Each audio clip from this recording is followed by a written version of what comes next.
We woke you up warm, we're gonna put you back cold. A lot of people didn't get up early. Okay. How cold it's gonna be? Lisa had the AC on this morning. Wow. I said, "I'm good, everybody." We'd like to call this commission regular session to order. Roll call, Mr. Clerk.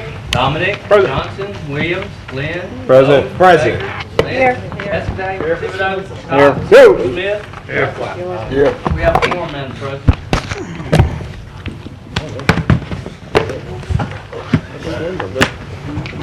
Please stand for prayer by Commissioner Williams and pledge by Commissioner Cox.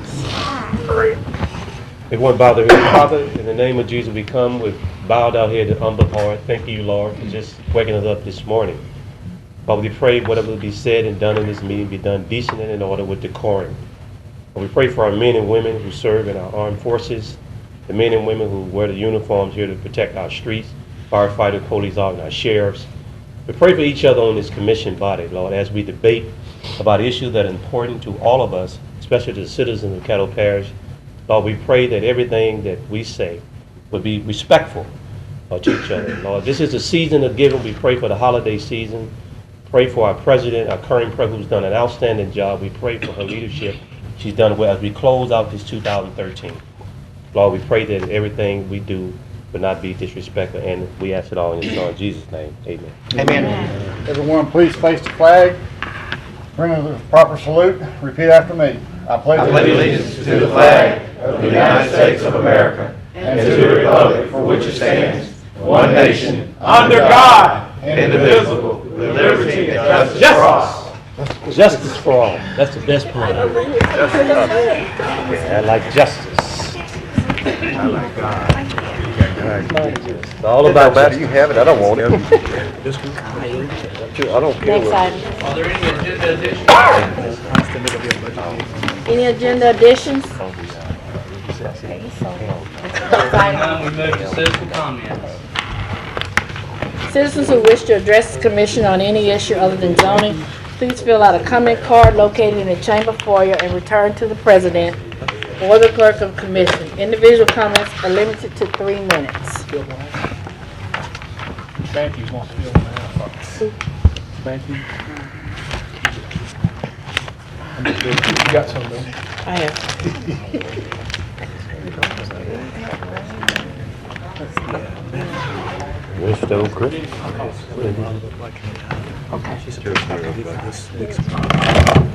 First, I have Mr. Stephen Jean. Yeah, I like it.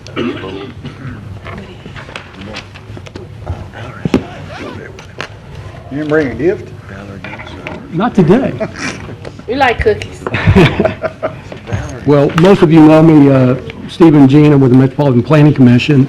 It was known already when I came into the meeting this morning, but many of you may not know that in the meeting yesterday at the Metropolitan Planning Commission, the board voted to name me as the new interim director once Mr. Kirkland retires. And so that was mentioned.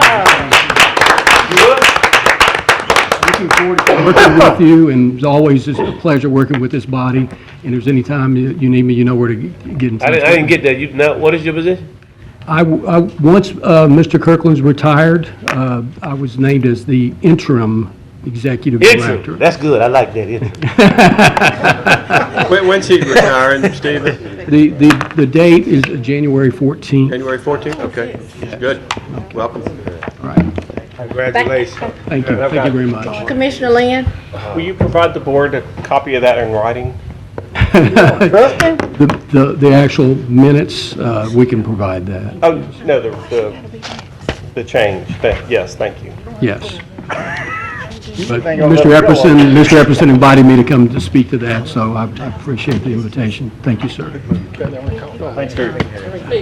Can you give us the process? What's going to be the process? There is a committee that has been set by the MPC. They have already developed an instrument of the position that will be used for advertisement, and then they will narrow that down and bring that back to the board, so, Okay, is that a committee of board members or is it it's board members. board members? Okay, thank you. Okay? Anyone else? Congratulations. Congratulations. Next, I have, I'm sorry. May I Yes. have Mr. Chris Giordano come up and introduce the State Fair, Executive Director, State Fair. Holler at us a minute. Our buddy. Thank you, Commissioner Everson, President Baker, for having me up today and the rest of the commission. I thought we were going to do a follow-up on the Veterans Day activities that were held out at the fair this year, but I think we're doing that at a different time. Is that right, Commissioner? But anyway, I just want to thank all of you guys for the great partnership that we have with the parish and with the city and the other entities on putting on that event. It was absolutely fabulous this year. We estimated there was probably about 8,000 people that were actually on the parade lineup viewing the parade that day, and then the attendance for the fair on the final day was just over 50,000, well, close to 60,000 people, and that's throughout the entire day, of course, but I thought it was a very good, great event. We had a very good leader in Mr. Kenneth Epperson there, and I think I will continue to serve under his command as long as he wishes to continue the partnership. And we also have other partnerships with the parish, as you all know, and we appreciate that as well. But that's really all I have. Hold on 1 minute. Commissioner Cox? Just want to say Chris has been partnering with the commission for a long time through the animal services. When we do our adoptions out there, we started that, what, 5 years ago? And you've done an excellent job for us, letting us go out there and set up for that. Other events we've had out at your place, you've always been a class act, and you've done great for that facility out there. And between you and Ken, y'all did an excellent job on the Veterans Day Parade. So I want to say thank you for your effort. Well, I appreciate that, and the only other announcement, some of you may or may not know that Hearst Memorial Coliseum is active once again, even though it is a very old building and is in dire need of some issues taken care of, namely the roof on the Coliseum. But we've recently leased it to a gentleman by the name of Jerry Nelson Jr., who owns an ABA basketball team called the Shreveport-Bossier Mavericks. He also owns a rodeo company and a concert production company. They've already held several basketball games and a concert, and will continue to bring activities into the Coliseum at least over the foreseeable future. And I heard just the other day that they've got Alan Jackson booked to play the Hearst Coliseum. So I guess hopefully we'll get people back in there, and I know you all remember going to concerts there back in the day, so to speak. So we look forward to working with Mr. Nelson and providing some good, wholesome entertainment for our community. So, thank you. Wait just a minute. Commissioner Williams? I too want to give kudos and bring it back to the old landmark. When I was a firefighter, I used to go see the Jackson 5 there at the Hirsch. Oh yeah, that's been a little while. I thought I was Michael Jackson. You don't even seem that old either. But I just want to say that thank you for bringing life back into the Hearst family-oriented activity, what we need here in the city. You're just a chip off the old block like your father. Hope you continue to provide wholesome family-oriented activity out there, and surely the basketball team will be an anchor, but there need to be other events as well for families, and that's what I wanted to see more in the future, not only just in Hearst, but downtown, because we don't have many venues. Right. Because it costs you an arm and a leg. As you know, I've seen you and done some promotional events myself with you, so hopefully we can be a little more creative and innovative to recognize that we're not just horses and buggies and Indian and cowboy hats. This city has changed. We need to, and get up with the 21st century, because most people go to Dallas, they go to New Orleans, they go to, everybody will spend their resources, but that should be a tourist attraction like it once was. And I'm going to, you stay on the path where you're going, the journey, and I think we're going to be all right. As long as you're at the helm, I believe we're going to be all right. I appreciate that, and I'm committed to work with, any of our partners throughout the city and parish, namely the Caddo Parish, City of Shreveport. The fairgrounds holds a lot of memories for our people, and and it's still a very viable venue and in a great location, being on Interstate 20 and easily accessible, but it just needs some upgrades, and, you know, maybe with some help, you know, eventually one day we can upgrade some things out there to make it more inviting for people to attend. But once again, I thank you guys for giving me a vote of confidence and for supporting me on the State Fair, and also helping out with the Veterans Day activities. That's really that was my favorite day of the fair, not only because it was the last day of the fair and it was almost over, but yeah, it's a proud moment to be able to see all of those veterans that really appreciate what we're doing for them. And we had several that said they had seen nothing like that, you know, anywhere. So I think we all have a lot to be proud of in being a part of that. So, thank Commissioner you. Bowman? That's right. I just want to echo Commissioner Cox's comment, and I wasn't here for during the time of Jackson 5. But I do remember the circus. What you trying to say, man? I don't know. You may just have 5 years older. But I just want to thank you. You're really a blessing to my district and my area. My mother always thought highly of you, and I do as well. And the fair was even a big success. There was no violence, nothing happened. Everything was just No ride accidents. right. You know, so I mean, and like you said, there's life in the Hearst Coliseum, and for that, I just commend you and thank you so much for your hard work. Well, I appreciate that. I think I first met you at the ice banquet that Representative Burrell does, and I told you then, and I'll tell you again, I had a lot of respect for your mother. So did my father. And if you're half the man of the woman that she was, you'll be a fine man as well. So, all right. Anybody else? Commissioner Lynch? Yeah, you don't get to get by that easy, especially after making me walk like 3 miles. She needed it.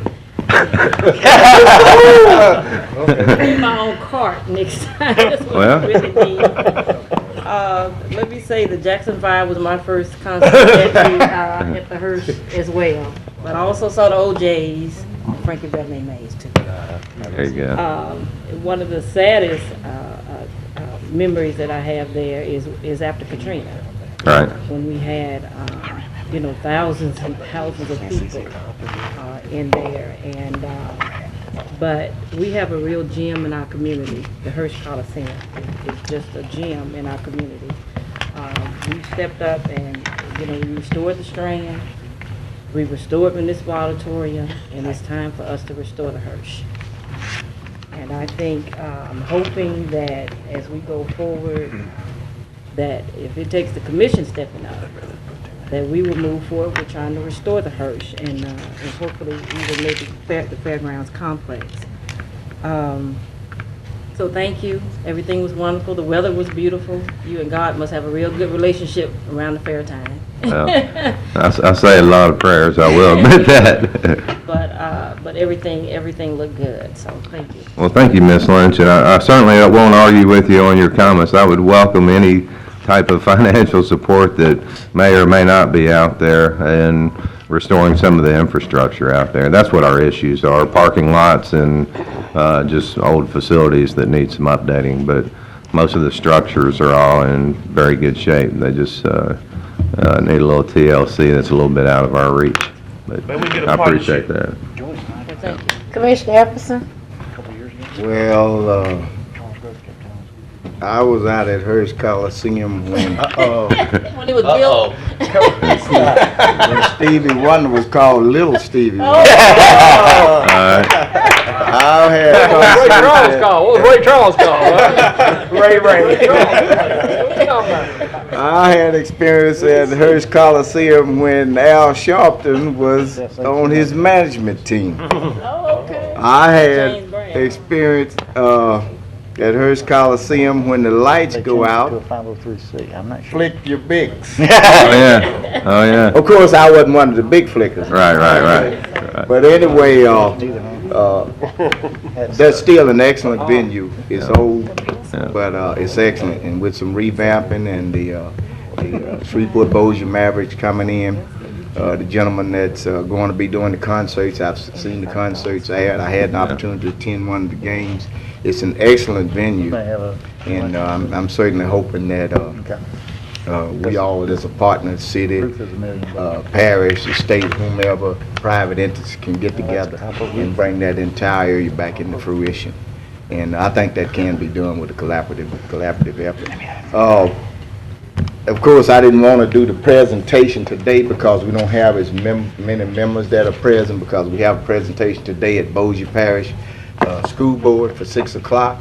And you know, I wanted to make sure that I recognize as many people as possible as to what transpired with our Veterans Celebration and Honor Ceremony. It just wasn't a one-man show. We had a number of volunteers, which you will look in the back of your program booklet, that supported us. Some of them came through all of the meetings throughout the duration. Some did not, but they all contributed. It was probably over 35 or 40 or 50 persons that volunteered to make that happen. And I'd just like to let everyone know that the idea to hold the parade at the fairgrounds was Chris's, which reduced the cost substantially as far as liability insurance, blocking down streets, security, and things of that nature. And it appears at this point in time that everyone that was involved thoroughly enjoyed it. It has gotten bigger and bigger. And three things that I noticed about it was, on the first Sunday, I think it was 37,000 in attendance. Weather was not a factor. The second Sunday, I think it was about 49,000. But the third Sunday, which was the day of the parade and honor ceremony, it was 58,000. And I think the parade and honor ceremony was directly attributed to that increase in attendance. Everyone that attended, we had people from Longview, Texas, Tyler, Webster Parish, Sabine Parish, veterans, and they all stated that they had not seen a veterans venture of that magnitude since World War II, which is, in the words of Colonel Steve Peisler, whom is 94 years old and still very active in veterans issues to this nature. So on behalf of Chris Giordano and over 60 volunteers, we want to personally thank the Caddo Parish Commission for their participation in making the Veterans Parade and Honor Ceremony what it was in the second year. And I also always like to especially thank Commissioner Jim Smith, because he's the first one to step up with a check. And he said, I don't care what you do with it here. So we appreciate Jim. Mr. Smith, the check went to a very good cause, so I can assure you of that. And I'd like to thank the Caddo Parish Commission for providing one of your very own to lead that group, because he really does a fantastic job with that Veterans Committee. While you're up, Madam President, come on down. We're going to do this later. We are going to make a presentation. And let me not forget Stacy Brown and the Shreveport Convention Bureau. All of our media posters, all of our flyers, the design of the cover on the book, Stacy Brown and Kelly Wells. Are there any other members here that volunteered with us and helped us out? Chris, introduce your guy. Oh, yeah. Oh, yeah.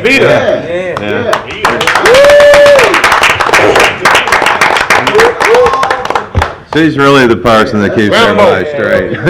Feel like a Marine. Right. So we would just like to present, on behalf of the Veterans Week Celebration Committee, a proclamation which made this event for the second year so much more famous and acceptable, because all four governmental entities bind together.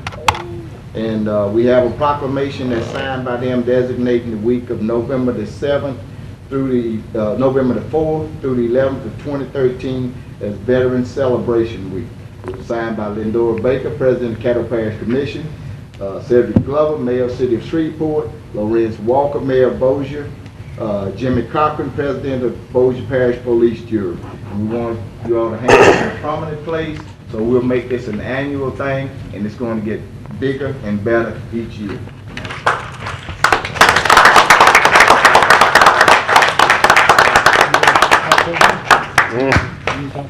John want to say something. There you go. Say the best for last. I'm sorry. No, I'm not going to compliment you. There's been plenty enough of that. I do appreciate what you're doing. I just wanted to point out from listening that Mr. Epperson was telling me, since he's already dated himself, that when he used to go to the circus, parking wasn't an issue because they used to go in horse and buggy. And of course, Gerald, Mr. Bowman hadn't seen the circus here in any years. He chose to join the circus and come down here occasionally and participate in it. So things are changing, but just the location changed. So welcome to the circus, Gerald, and thank you for all your contributions, everything you do, Chris. Oh, absolutely. John, I bet you've been to a rock concert or two in that building before. Man. Oh, don't go back I know there. David has. I had my big, that's all I say. Randy Unlike probably Mr. has, too. Epperson, I had my big. They saw Kiss out there, Actually, we man. had Zippos back then. They weren't Kiss. big. The group Kiss was out there. Oh, that was actually one of the last major rock shows that the You know, I Hearst remember that, Coliseum saw before CenturyLink I don't Center remember was mine built. either. Yeah, I remember Huey Lewis, Robert Cray was out there. There was some good shows out there. Garth sold out 2 days in a row. No, 3 days. He 3 days? had 30,000 people, three nights of sold out concerts. Yeah. Anyway, I don't want to waste any more of y'all's time, but I do appreciate you having me here today, and sorry, I don't think this was on the agenda. Apologize for that, but thank you anyway. Thank you. Thank you, Chris.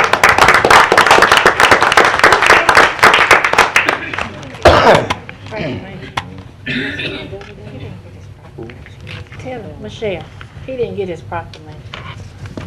No, that's ours. Oh, that's We're gonna ours? present that to each governmental entity. Oh, okay. Yeah, we gotta do one for Bossier Parish Police Jury this evening. Okay, okay. Next I have Miss Betty Matthews. All right. Yeah, it is. You got the heat Please on. state your name and address for the records. My name is Betty Matthews, for those who don't know me up here, and I'm here today to say to all of you what a privilege it has been for me to, I just went totally blank. To represent, I'm sorry, I'm a little, I can't follow and act like that, that was wonderful. But to represent the Caddo Parish Commission on the Shreveport-Bossier Convention and Tourist Bureau for the last 6 years. It has been wonderful. I have enjoyed every minute of it, and term limits got me. But I know that the replacement that you choose to take my place will be a good person. And I'm going to miss the Bureau, but it's been wonderful. And again, I thank all of you very much for it.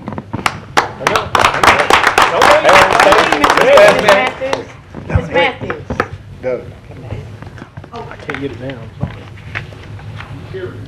Commissioner Dominique. Ms. Matthews, I just wanted to tell you, thank you for stepping up and being a part of the tourism board. That, since I appointed you, you've done an outstanding job, and I know you would love to continue, but the term limits did get you, and you've done a wonderful, wonderful job, and I know that you got to go back today to do a little bit more tourism and giving for our Christmas on Caddo this weekend. So we have a lot of activities. We've got country Christmas in Vivian in the morning, and Christmas on Caddo in the evening, and we have open house at the museum this afternoon. So yes, a little busy, but anyway, well, thank I you. just appreciate you stepping up and being a part of the tourism board and doing such an outstanding job. So thank you. Thank you. Thank all of you. I appreciate Commissioner it. Lynn. Ms. Matthews, and it's been a pleasure working with you the last several years, and every time we've had the opportunity to work together, it always comes out seamlessly.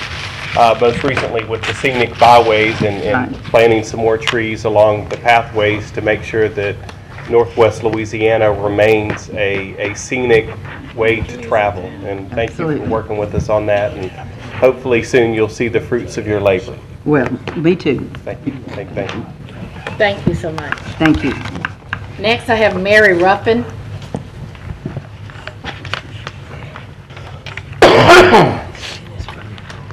Please state your name and address for the record. Okay, my name is Mary J. Ruffins. My address is 3800 Camrose Lane, Shreveport, Louisiana, 71119. Go ahead, ma'am. I have the pleasure to be the incumbent board member for the Metropolitan Planning Commission. My mother always told me this. She says that it is a poor dog that can't wag his own tail. So let me just wag my tail a little bit to you guys. Since I've been on the board of the MPC, I've put into practice a code of conduct for board members. I had the opportunity to travel to a APA convention in Boston with other board members and with staff. And I learned from this meeting, I've learned so very much of just what my duties are as a board member.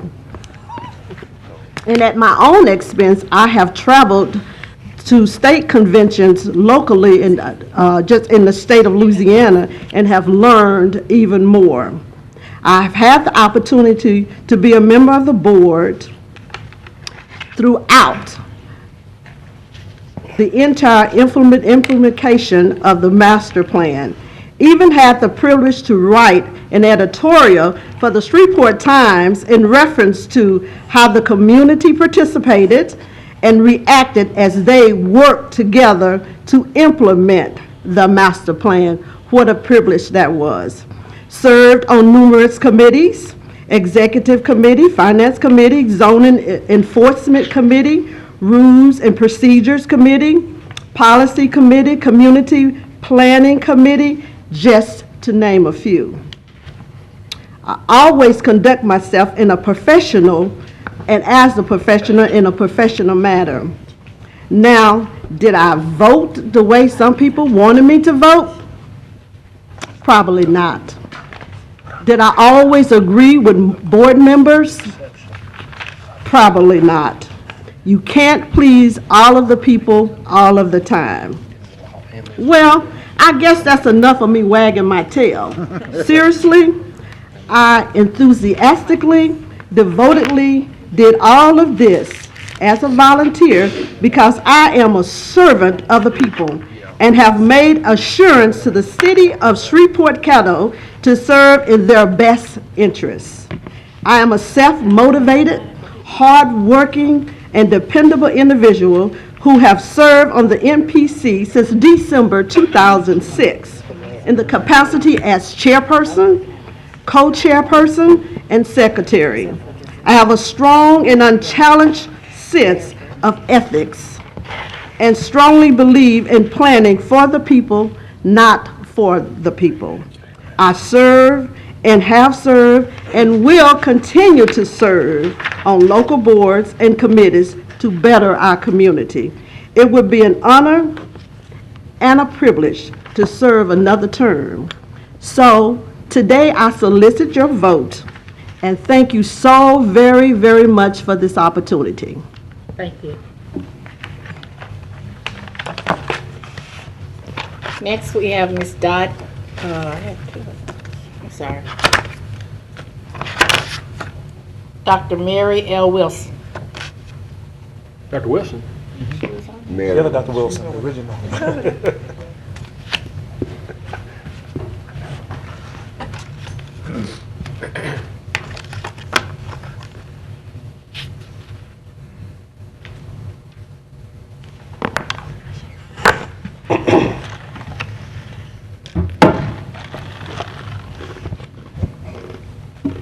I'm Dr. Mary L. Wilson, and my address is 2462 Coburn Lane, Shreveport. I just gave my resignation a month ago on the MPC board. And I'm here to talk for Miss Mary Ruffin, because when I came on that board, I saw her as a strong person, not just for her area, but for the whole, and I really question sometimes, why is she doing all that talking for things in the parish? And I did not know until this year that she was really a representative from the parish instead of the city. I thought she was from the city like I was. But she has worked hard. She worked with me on the policy committee. Whenever she went off to represent our board, she brought back things that we could do. When we worked on the MPC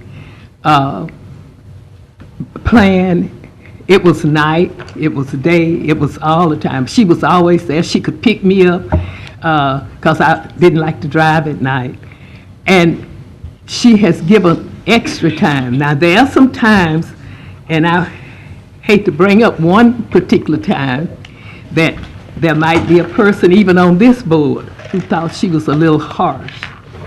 But when we had completed our meeting and it was getting dark outside, this particular person thought we should have stopped what we were doing and let that person speak. But the person that he was speaking for had gone too. All the people had gone. And when we made a motion that we would not do that, and I know it seemed bad because the person told me, you mean I'm an elected official and y'all don't want to listen to me? It was not that she was being insubordinate. It was just that it was getting dark outside and we were trying to go home. So when they made the motion, we passed the motion and that's the way it went. And the whole thing I'm saying, she's a business person and she knew a lot of things we did not know because she went to all these out-of-parish, out-of-state meetings. And I'm saying that I would hope you would keep her on the board because we need a person with her expertise and a person who will go that extra mile, who will go out in the parish to see what the people from the parish are trying to say on the board, and to go and to come into what I call the city with us, because she traveled a lot of times with us to make sure things were right according to what she knew. And being a realtor, let me tell you, we need a realtor on that board. Thank you very much. Commissioner Epperson? I'll go with nowhere, Miss. I'd just like to recognize Dr. Wilson as being one of my professors. That means that she's just consistent now. Put her back there when little Stevie Wonder was little. How many times did she fail you? No, he didn't fail, no. He's very, very smart. He break you an apple every day. No. Good at discipline.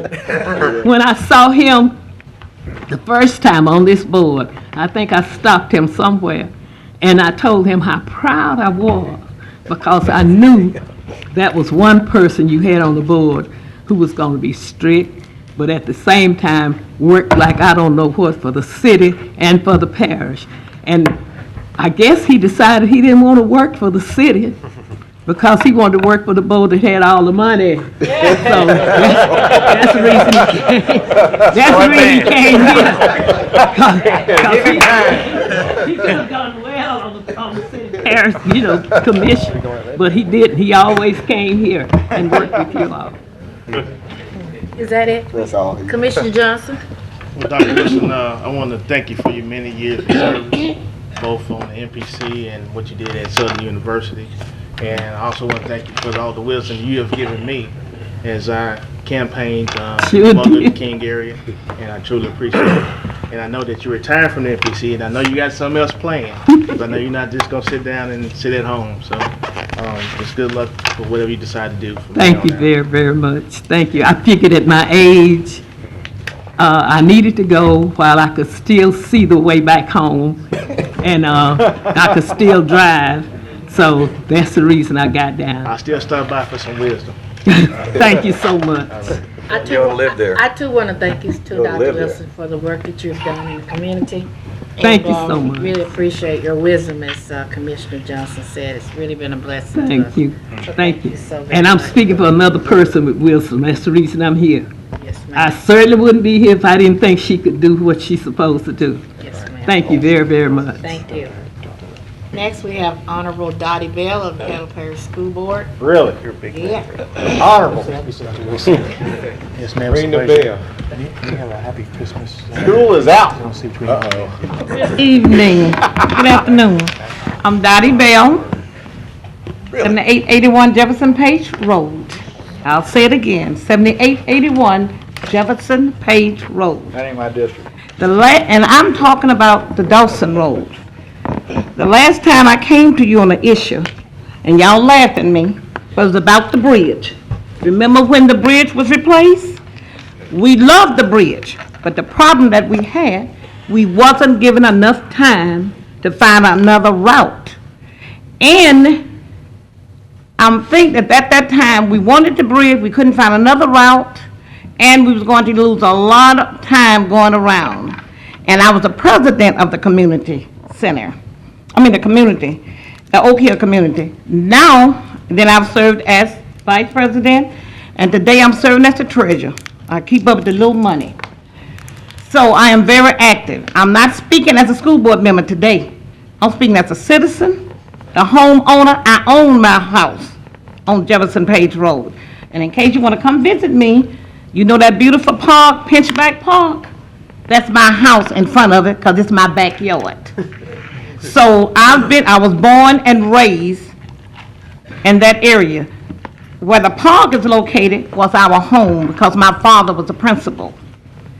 And when when you decided to build the park, it was that time, we moved off that land and we built the house right in front of the park. So, and I don't mind telling my age, I'm over 60, so I've been there 60 years. Because I own the house now, I live there and I love that community, and I will fight. You know, I fight for the children, but when it comes to my personal things, I'm a fight too. And the reason I came to you a couple of years ago behind that bridge was because we don't have a way out. We don't really, it's not fair. Because at the time the bridge was down, for me to get, and I think they laughed about me trying to get to Walmart, I had to go down Jolly Napier Road, around the lake, all around the lake, come back up to Pines Road, and then head to Walmart.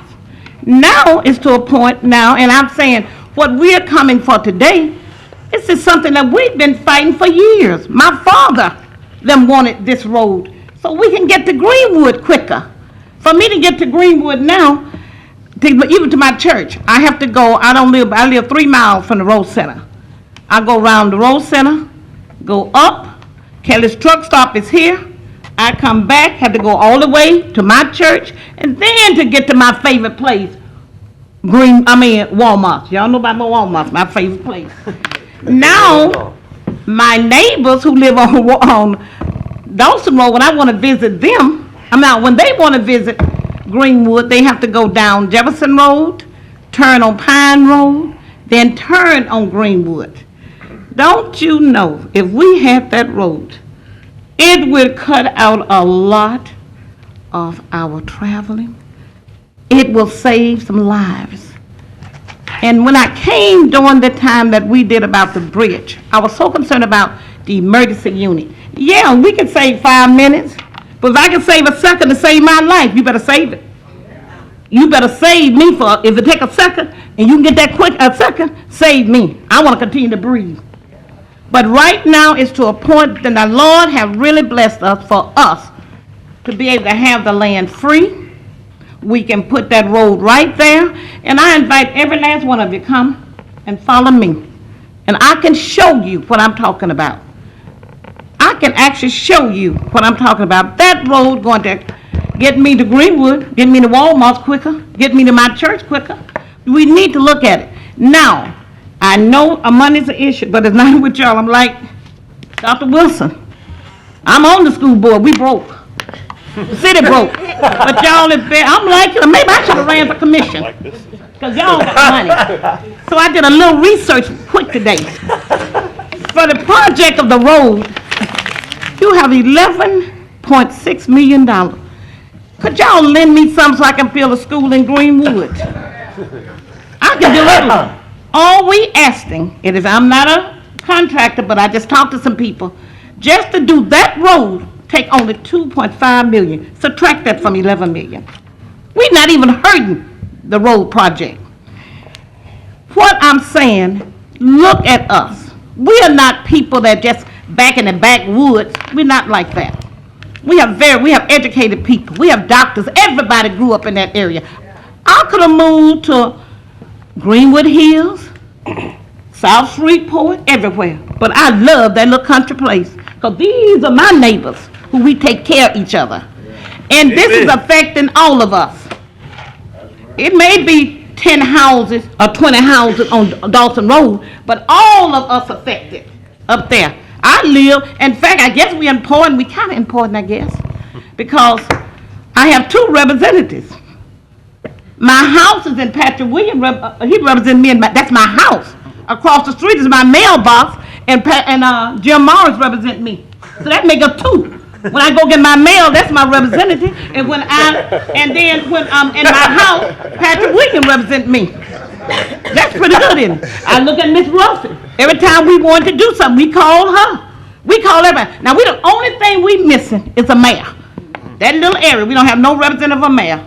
So we borrow the mayor from Greenwood when we need something, and we borrow the mayor from the city when we need something. But we do not. If you do research, that little area from Dawson Road, down from the apartments to the Rose Center. Guess what? The Rose Center is in the city of Greenwood. We just there. We are important like everybody. All we asking to put a road and found out the land has been given and donated. I feel, and like I told some of the citizens, some of my neighbors, I say I do believe they want it, but maybe somewhere down the line one of those departments held up. Because we met at the church. They showed us the map. They told us about the survey. They told us everything. It can happen. All you need to do is go take care of the land. Those citizens who own that land, they donated it. Amen. I cannot understand why you just can't give us the road so I can get to Greenwood and everybody else. Plus, it'll help the school buses. The children in our district go over. Ms. Bell. It's too much time? Yes, ma'am. Give us some more time to speak. Let's vote so she can speak. She talking. She Let her gotta talk. have 3. She gotta have 3. Let her talk. Okay, well, that's it. Keep talking, finish. You can finish. Okay, I'm gonna finish it. Only thing I'm asking you, we are important like everybody else. All we asking to give us the road so we can get to the things that people in the city can get to. That's all we want to do. We don't bother nobody, and no one bother us. We don't never raise sand unless the bridge is out, unless this road. That's all we ask. So please consider my friends, my people, and I am elected official. Connie, think about it. All we ask for that little road costing $2 million, and you still gonna be looking good. And please lend us some money so I can build a school in Greenwood too. Thank you. Next, we have Mr. Gerald Wallace.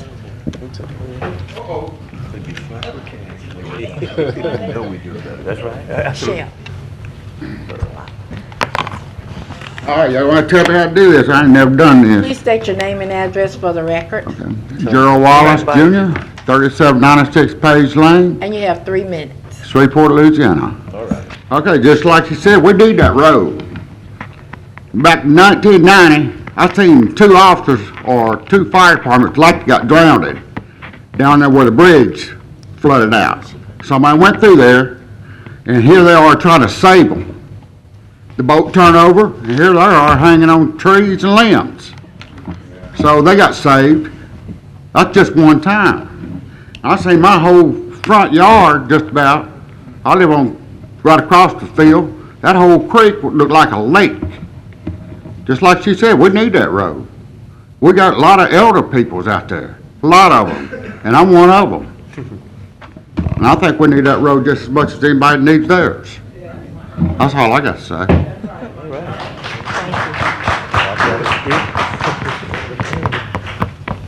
Next, we have Beth Pygott and Sarah Albritton. Thank you very much. We won't take a lot of your time. Please state your name and Oh, my address. name is Beth Pygott, 127 Pennsylvania Avenue, Shreveport, Louisiana, 71105. In 1986, 85, there was a physician in Tacoma, Washington named Dr. Gordy Klatt, whose friend came down with cancer, and he really wanted to help and didn't know how. So he took it upon himself to have this kind of grassroots fundraiser where he would run at one of the local football stadiums, and people would pay to run with him, and then he would donate that money. And in one night, he raised $30,000. And in the last 28 years, that has exploded. It is now called the American Cancer Society Relay for Life. And we have one here in Caddo Parish every year. We have for 7 or 8 no, maybe 8 or 9 years, something like that. But last year, there were 5,000 Relays for Life in the United States, and also Relays for Life in 22 other countries. We raised $400 million. And all of that money goes for patient services, which are free to all the cancer patients and their families. If you need a ride to chemo, or if you need a wig, or if you need a support group, or 28 other services that you can get them from the American Cancer Society free of charge. We have 3 research projects underway right now at LSU Health that are funded by the American Cancer Society. And we just wanted to make everyone aware that we have a Relay for Life every year. We had it at Mesmer Field last year, the Loyola Athletic Complex, and it was fantastic, and we're going back this year. But you all have some paperwork, some little folders that we brought you about Relay for Life. If you don't know about it, or even if you do, check it out. We were too late to ask for a grant this year, so definitely look for us to ask for a grant next year. The whole relay is teams. Teams come from co-workers, hospitals, friends, family, just teams from everywhere. And it's a really fun event. When I was first asked to be involved in the event several years ago, I said, well, okay, I didn't know anything about Relay for Life. And y'all, it was so much fun. And that's part of what keeps me coming back every year. And I was a team member the first year. This year, I'm the chairman of the event. And it's just the most worthwhile thing I've ever done. And I just wanted you guys to know that there are so many ways that the people of Caddo Parish can help. And you guys have huge spheres of influence. And we could use teams, we could use donations, we could use sponsorships,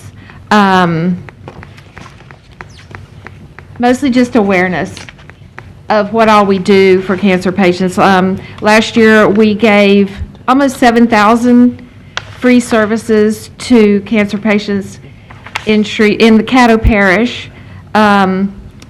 And we hope to be able to continue that every year until we don't need to continue it anymore because there'll be a cure. But most of our money goes for research, but a lot of it goes for patient services and advocacy. So we just wanted to let y'all know, and you can, this is Sarah Albritton. She's our community representative with the American Cancer Society. And she's at the office, and she'll be happy to answer any questions y'all may have. I will right now. Commissioner Lynn? Thank you, Beth. Thank you, Sarah, for all the labor and volunteer work and contributions that you make towards the community. Thank you. That's all. Commissioner Bowman? I too echo Commissioner Lynn's comments. Thank you very much. And I also want to go on record, since I have all of my colleagues, to ask that next time we have the Relay for Life, maybe we all can go as a team. Fantastic. May 3rd, 2014, Mesmer Field, 2 p.m. There's a lot of fundraising that takes place ahead of the event. You're going to be our representative. There's a lot, team captain. There's a lot of, like I said, fundraising that happens prior to the event. The event is more or less, it is a fundraiser, but it's more or less a let's get together and celebrate our success event. We have live music and raffles and recognition and like I said, it's just so much more fun than you can imagine. Twice as far as Stephanie. All right, so it's on record. Yes, that's fantastic. Okay, we have a team captain meeting tonight at 6:30. So, yeah, that's not long. First assignment. Okay, well, we'll get in touch with you and see what we can work out with a partnership with the parish. Thank you so much. All right. Commissioner Williams? Thank you. Thank you, Madam Chairman. They're Wait just a excited. minute, wait just a minute. Yeah. Thank you, Madam Chairman. Even though this may be a smiling moment for some of us, but Somewhere right in there. many of our families have been affected by this most deadly disease, cancer. And just thank the Lord that none of us have it, as we know of. Amen. It's very touching to me because a lot of my family have been touched by this disease. In the area of prostate cancer, which affects many African-American men, what type of community outreach or getting the message out, how we can do PSA tests and prevent some of the disease, especially in the African-American community? I mean, what is your plan to improve and get the word out? The American advertising? Cancer Society has liaisons that are on the staff Right. that work in the local hospitals and with the local doctor's offices. Sarah can speak better to this. Yeah, please, let me hear Sarah.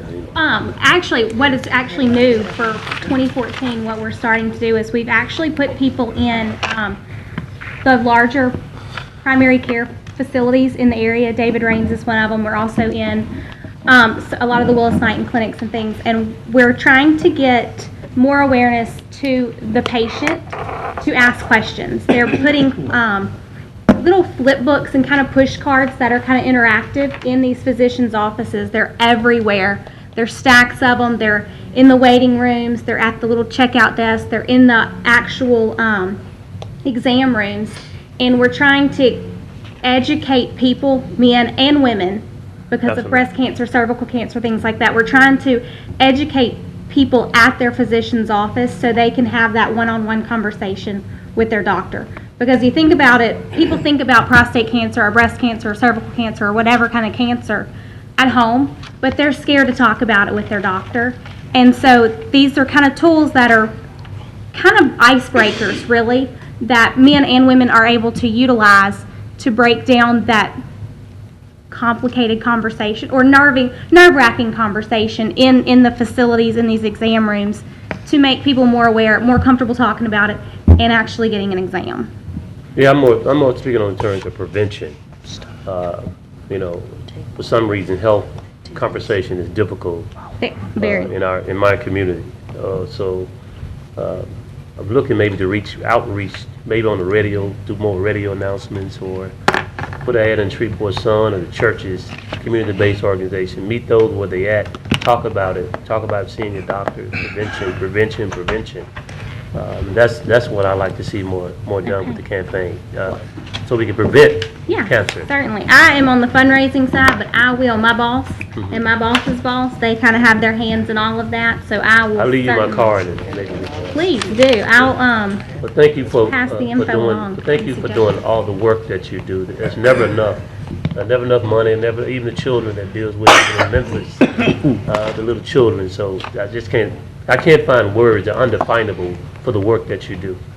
Oh, that's another thing. We give 2 college scholarships each year to children who graduated from Louisiana high schools who had cancer. Thank you for that. And also the PSA test for prostate cancer was developed by a researcher funded by the American Cancer Society.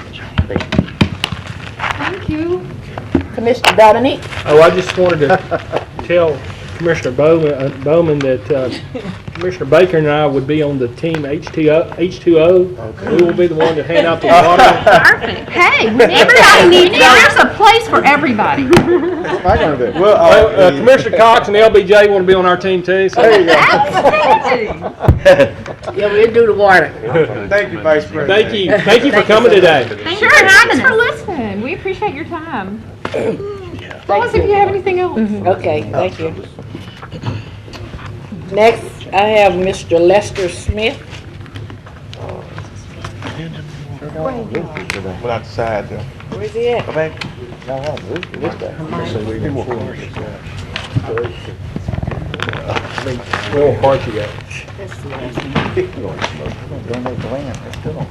afternoon.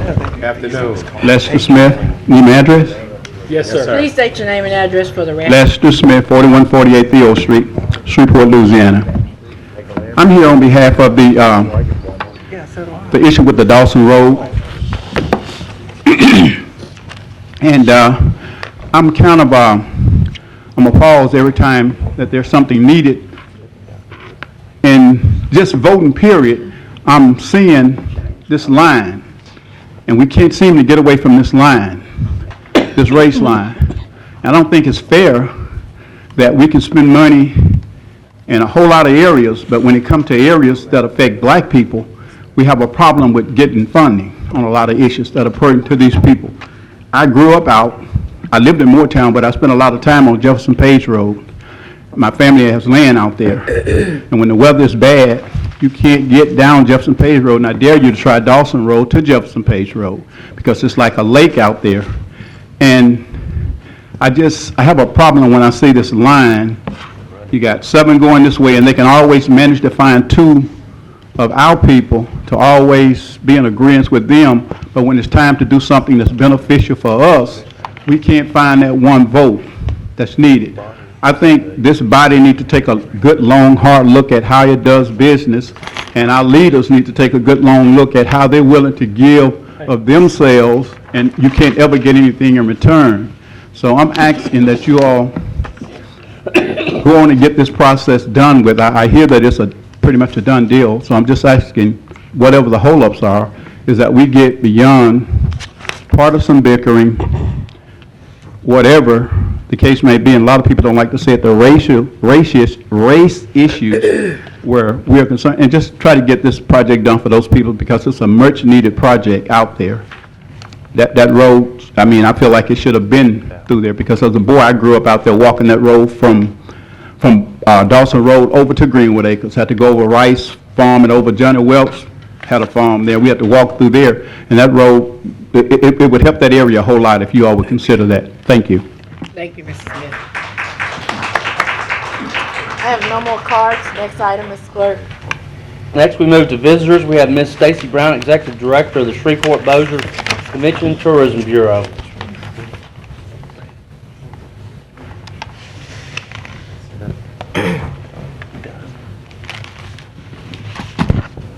Good afternoon, Good afternoon. Commission President Baker, Dr. Wilson, Commissioners. I appreciate all of you allowing me to come before you today.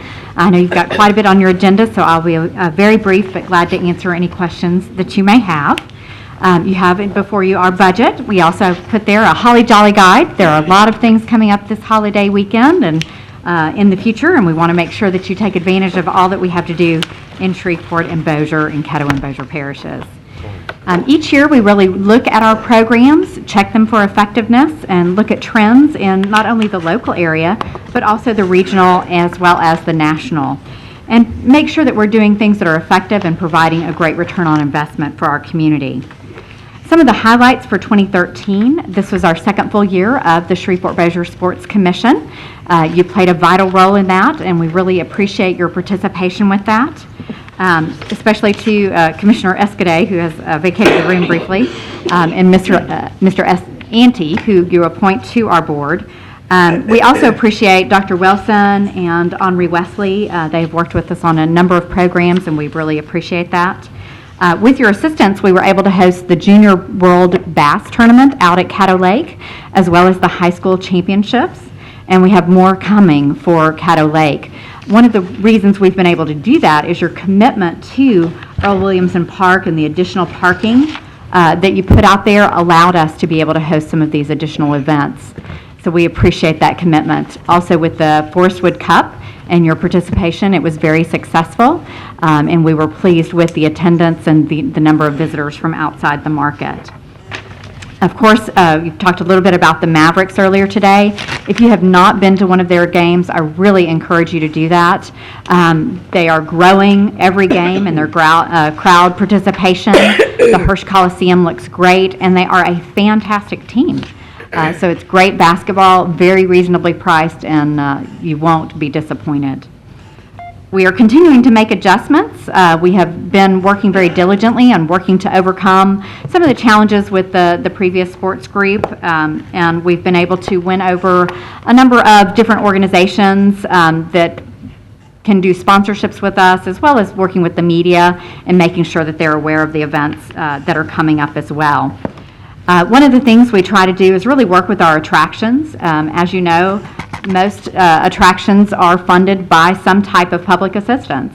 Most of that is drying up. A lot of the grant opportunities are as well. So we're trying to help them learn how to find other revenue streams, such as different ways to earn income from events and different things that they can do to encourage people to come and have a great experience at their venue.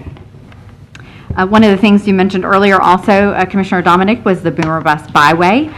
You've been tremendous help in that, in putting the kiosk out in Vivian there at the Railroad Depot Museum. And we continue to work on signage and other things to go along the byway. And actually, it was Commissioner Lim that mentioned I'd like the to give byway. him credit for it. You're so nice. Up there in his direction. As we talked about earlier, the Christmas season, we do have Christmas on Caddo, as well as a number of other things coming this weekend, and hopefully the weather won't interfere with those, as they are great opportunities for locals as well as visitors to our community. We are a strong believer in partnerships and really working together, not only with our local parishes, but others outside the market. So we've formed coalitions for things like the Holiday Trail of Lights, where we work with 8 cities throughout Louisiana to promote outside the market, to bring in bus groups and others, as well as working with things like the Veterans Parade and helping to make sure those are successful in getting the word out. Also, wanted to make sure you received your invitation to our Christmas open house this Friday. That's tomorrow. Don't let the weather deter you. It's well worth the effort to get in and see our office and have some great food and the great people that you'll get to see during that meeting as well. So again, your support is tremendously appreciated of the Sports Commission as well as the Bureau, and I'd be glad to answer any questions that you might have. Commissioner Lynch? I just had a quick question. I noticed in the last few years, you all have been dipping into your reserves. One of the things we do, we like to spend money after we've received it, and at the end of the year, we receive some funds, so we don't always know exactly what that's going to be, so we budget to spend those the following year.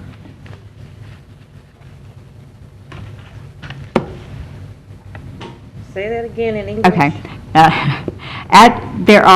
We receive a little bit from the state, we call it the state rebate tax or the visitor enterprise fund, and that money comes in at the very end of the year. So rather than spend that throughout the year, we spend it the following year. Okay, so when I'm looking at here, where it's got expenses over revenue of negative 561,000, are you saying that you're not running a deficit? Now, what we're doing is we're using funds that were received the prior year. But your ending fund balance is going down every year. It has been. We do have some reserve funds. One of the things we've noted this year, actually, we had budgeted a little bit less coming out of reserves or the end of the year funds. The board asked us to increase that for this year. Next year, we are hosting several very special events. We are hosting the 2014 South Central Motor Coach Association, where we're bringing a number of group tour operators in for their annual meeting. But during that, they will see our community and therefore bring future bus business to us. We are also hosting in 2015 the Travel South Conference, which is another very large travel conference. So we have to host part of that on 2014 to be able to host it in 2015 here locally. In addition to that, the 2015 Travel Sports Relationship Conference is a sports conference. So we did budget for those out of this year's funds. Okay, so you're saying at the end of next year, this amount is going to be increased, your fund balance? It should be, yes. We should be. We are looking, our income is trending up. It was down at the beginning of the year. We've been trending up, so I believe we have budgeted very conservatively in our income, but I'd rather be safe than sorry. One of the things we've done also, Commissioner Lynch, back in 2010, when we had the Haynesville Shale and our business was better than it had ever been, rather than spend the money, we put some of that aside because we knew there would be other days when we would be having some growing pains. And so we set aside some marketing funds for the future, and that's part of what we're using as well. Okay, but Stacey, I'm just looking at the numbers. I understand what you're saying, but at some point, I guess what my concern is that the impact, because a lot of the impact on local groups and local events that, you know, spur all of this stuff are going to be impacted at some point if you all continue to spend more than what you're taking in. And if you continuing to dip into the reserves, I'm looking at, about 200,000 this year. Our income this year, we have kept our expenses in line with that income. Our income is down from what we budgeted for this year. We expect to come in about 89.7% of our budgeted income. Our expenses have also been held at 89.7%. Discussions of the board having in terms of controlling the expenses? They watch it very closely. Actually, our budgeted expenditure 3 years ago, that deficit was projected to be about $700,000, and we kept it down, and we've been going down each time. Okay, thank you. Thank you. Commissioner Williams? Thank you, Madam Chairman. I can just sit here and talk about the things you're doing all night and all day. And the tremendous public relations campaign you do for Caddo and Shreveport it's priceless. But what I do take issue with, and we have this discussion over and over again, is the diversity of our community. And the main word I like to talk about, the word is inclusion. But when it comes to the contracts and the employment of most departments in the city, parish, private sectors, it doesn't represent the demographics of the city or the parish. And you would think by now I wouldn't have to keep asking these questions, regardless I'm talking to the city, parish, school board, or the private sector. If we truly want to make a difference in this country, we've got to make sure that we have diversity. And all diversity said, there's room for everybody. Yeah. But until we get in here in the South, in Caddo and Shreveport, we won't have to have fair share. We want to be having affirmative action. We wouldn't have to have DBB and MBE programs. But unfortunately, I don't think we're ever going to get there. It's going to have the policies and procedures in place. Because I just think people just not going to do right by choice. It's going to take some force. So I hope that I don't have to keep asking you these questions. I don't want to sound like the bad guy, but it would be irresponsible for me as an elected official that I don't ask the tough question that some people are afraid to ask because they want to make you sound like your racism or bigotry is. No, I want to sound like I want to level the playing field and I want to be inclusive. Not only just for minorities. When they use minorities, because what it does, it neutralizes African Americans. Because anybody could be a minority.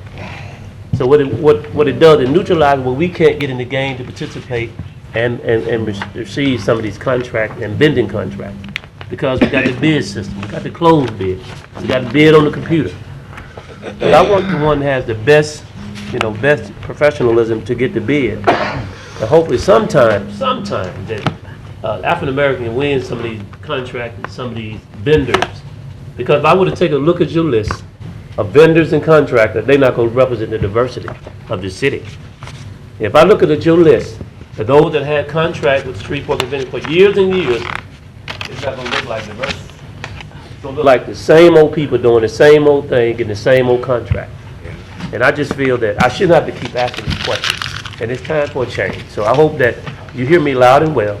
And hopefully that the climate at the conventions would be inclusive even in the hiring practices, including in minority contracting, inclusive in vendoring, and inclusive in entertainment. Because we have all kinds of people in this community. We have country, western, cowboys, and then blue, jazz. And it should be like a city like New Orleans. It should be a city like New York, like Austin. Gotta have diversity. There's room. So just work on that part for me. Then I'll get with you privately. And we can talk about how we can make that better.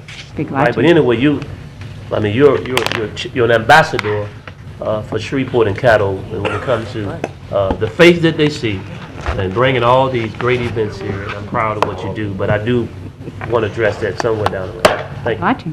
Thank you. Commissioner Dominique? Stacy, you may have said this. This weekend of Christmas on Caddo, what time does all that event start? Do you know? They start about 3 in the afternoon, and the fireworks are just after dark. Okay, I just wanted to make sure everybody got invited and knew about that. So. It's a fantastic event, fun for the whole family.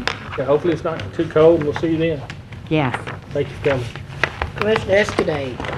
Stacey, I just want to thank you all for your hard work, especially what you do for the Sports Commission. I do want to point out, Ms. Lynch was asking some good questions about spending down your reserve funds, but part of that was, if you look at it, $285,000 went from their funds, the Tourist Bureau's funds, directly into subsidizing the operations of the Sports Commission. And it's been that way ever since. And the Sports Commission could not function on the little bit of subsidy that it gets from the 4 governing bodies. So if you look at that, and yes, they're spending down their reserves, but $285,000 directly assists the Sports Commission. That's why we have worked it, as you know, most of you know, it's imperative that we find an alternate and permanent source of funding for the Sports Commission. We've been unsuccessful in our previous attempts. I'm confident with the support of Mayor Glover, Mayor Walker this year that we will be successful. And then therefore the Tourist Bureau will not have to subsidize that entity to the same degree. It can be self-sustaining, and as the economy picks up, naturally your reserves fund will increase. But I just wanted you to know that I'm aware of where that money goes, and it goes basically, y'all stepped up to the plate to subsidize an entity that the 4 governing bodies in these 2 parishes created and did not fully fund.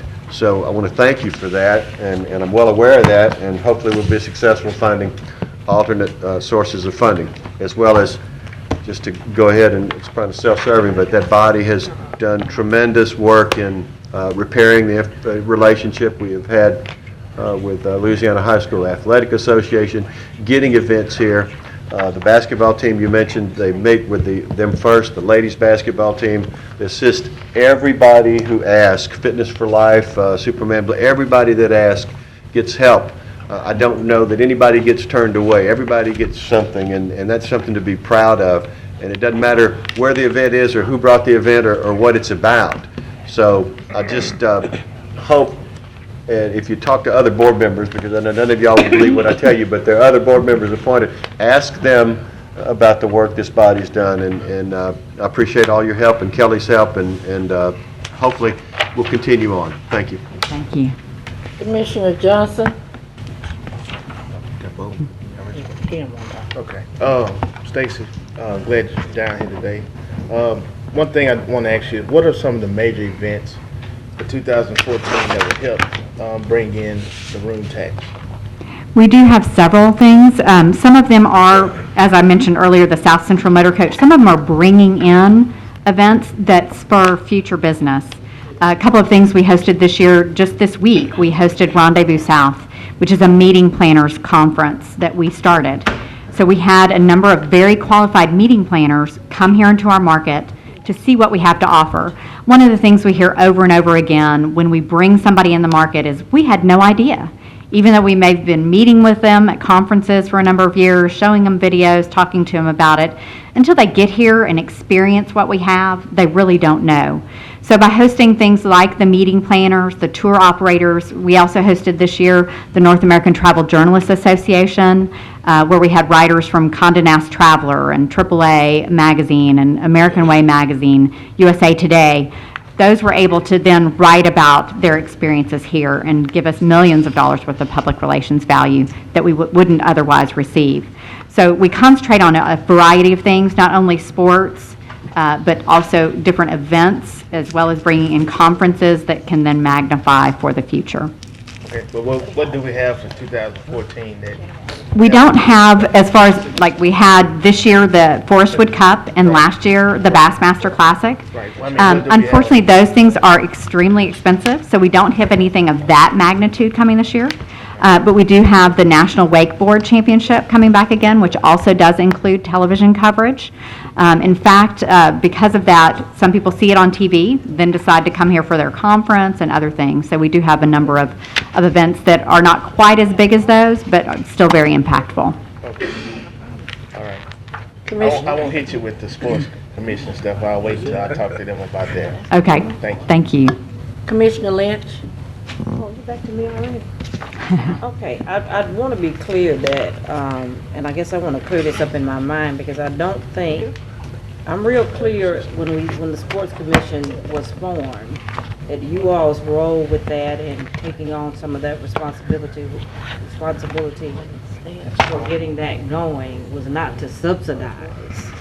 I mean, it became an addition to what you were doing, but it wasn't to be subsidized by the Tourist Bureau. Is that correct?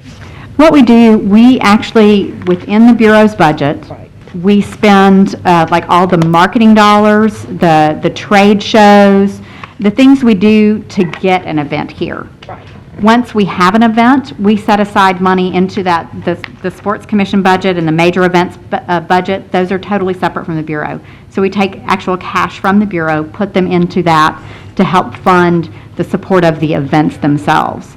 And then the $25,000 that you have sponsored of that, that's the budget that goes into. It does not come into the Tourist Bureau's funds at all. It's to support those events, not to necessarily subsidize the Sports Commission.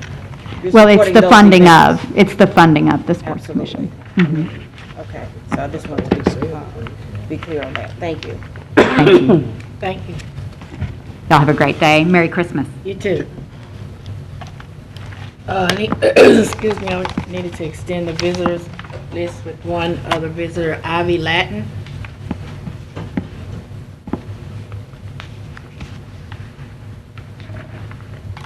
Thank you, President.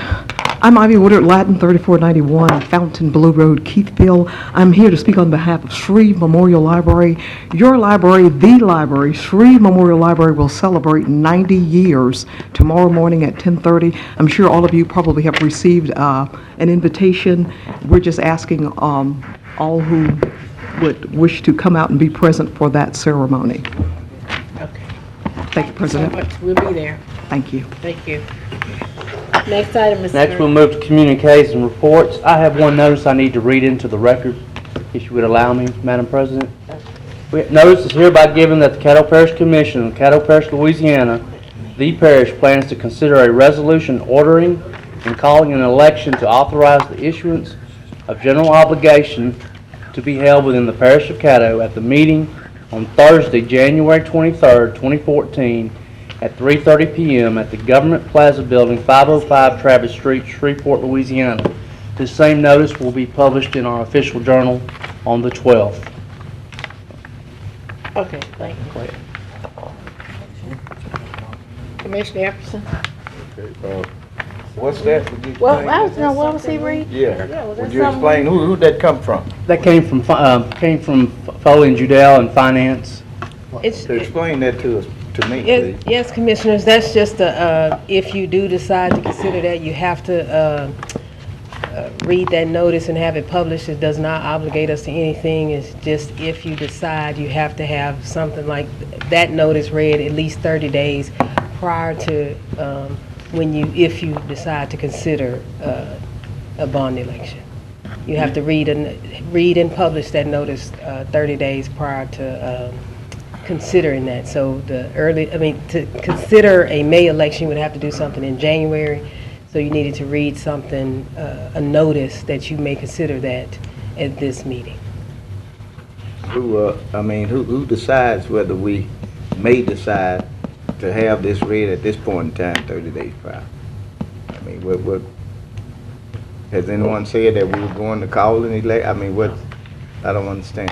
Yeah, Commissioner Epson, the sentiments that was communicated to me from our budget retreats with the commissioners, several of your colleagues said perhaps we would entertain going out again, being that it didn't pass the last time, and the earliest we could do it would be May. So it wasn't the administration is not pushing this, but we had several discussions going back to our first initial discussion when we did the retreat on September 24th. We built a budget based on the fact that it wouldn't pass. And we were talking about if it didn't pass, the bond issue didn't pass, what we would do. And so that's why we just took action the day before yesterday to take the $1.5 million back out of the oil and gas money out of the budget. And then when it didn't pass, we met again on the 21st with the commissioners for the second budget retreat. And we talked about the possibility of going out again, and when could that be? And we were asked to get with Grant to find out the particulars of that, and when could we go out, and we brought the information back. And the sentiments were that the earliest we could go perhaps would be May timeframe to be brought back to the commission. So that's why we're acting on that information in discourse with the commissioners that were present at those meetings. Okay, I made one budget retreat. I don't recall that sentiment. So at this time, I would just like for us to show a hand vote as to who would like to go along with this because, Point of order, we can't. well, I mean, just showing, you know what I mean? Because that wasn't brought up to me nowhere in the board meeting. We So talked to others. just let us raise our hand. We had to discuss that. I mean, yeah. I mean, certainly. And a budget retreat isn't a place where official action can be taken anyway. No, sir, it's So not. that's why, if we want some official action as to the direction relative to bringing that back up, it should have been on the agenda here somewhere and voted on, so we, I concur, it's not an official action.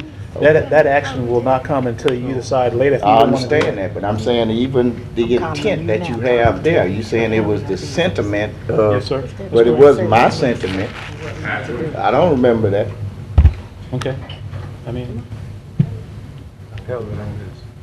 Commissioner Lynch? Sitting here a little puzzled myself because I was at the budget retreat and I don't remember that coming up. And so, now are you saying 30 days before what date? yeah. 30 days before you would consider anything, you have to issue a notice that you would possibly consider it. The notice does not commit So if you're talking about May, you're talking about, I don't know, say May 5th. So it would have to be 30 days before May 5th? No, ma'am, it has to be 30 days before the date that you would actually consider a resolution. If you all decide to consider a resolution, you would have to read a notice 30 days prior to. If you were considering a May election, you would have to vote in January in order to meet the State Bonds Commission's deadline in order to have a May election. So you would have to read a notice just saying that you would would consider something at your this is your last meeting, so we would have to read something into the minutes today. If you decide that you are not going to consider, we would not have the meeting, we would not have an action on your agenda, but if you do decide, you would have to have that notice read today. Yeah, And we we had did, a whole issue yesterday about, not that I agreed with the position, about putting the cart before the horse. We have had, I don't know how many meetings in the last few months. The election was in October, so between October the 19th and the day you were elected. Yes, ma'am. October 19th and today, that we could have discussed this deliberatively as a body as to whether we were going to go back out. I mean, this is the first time that I'm hearing that we had to do this today. Yeah. Yeah, Commissioner Lynch, this does not obligate the commission. No, I understand that. Well, Commissioner, But, I mean, you all. we're elected, and we have constituents. And if we're going to do something like that, then we don't need to be blindsided, okay? Those are Ken's constituents, those are mine. But we don't need to be blindsided that we're giving any impression, intention, or whatever. I like to know what I'm doing when I go into something. I'm not coming behind trying to fix something that somebody has decided to do. I understand. I'm going forward, knowing fully well what I'm considering and what we're putting out there beforehand.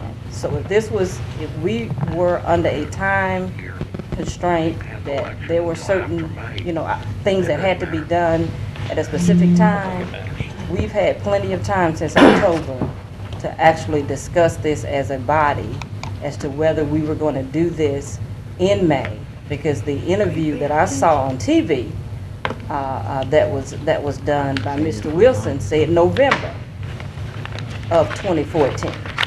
Well, I'm not really trying to go back and forth with you, Erica. I'm making a statement now.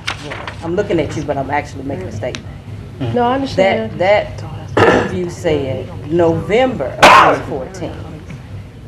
And so now we can play it, because I've watched it 3 times. Just to be clear on what was said. what was said in that interview. It said November. And so now, and I really didn't get rankled about it because that was 11 months away. But now you're saying May, and we got to do something today.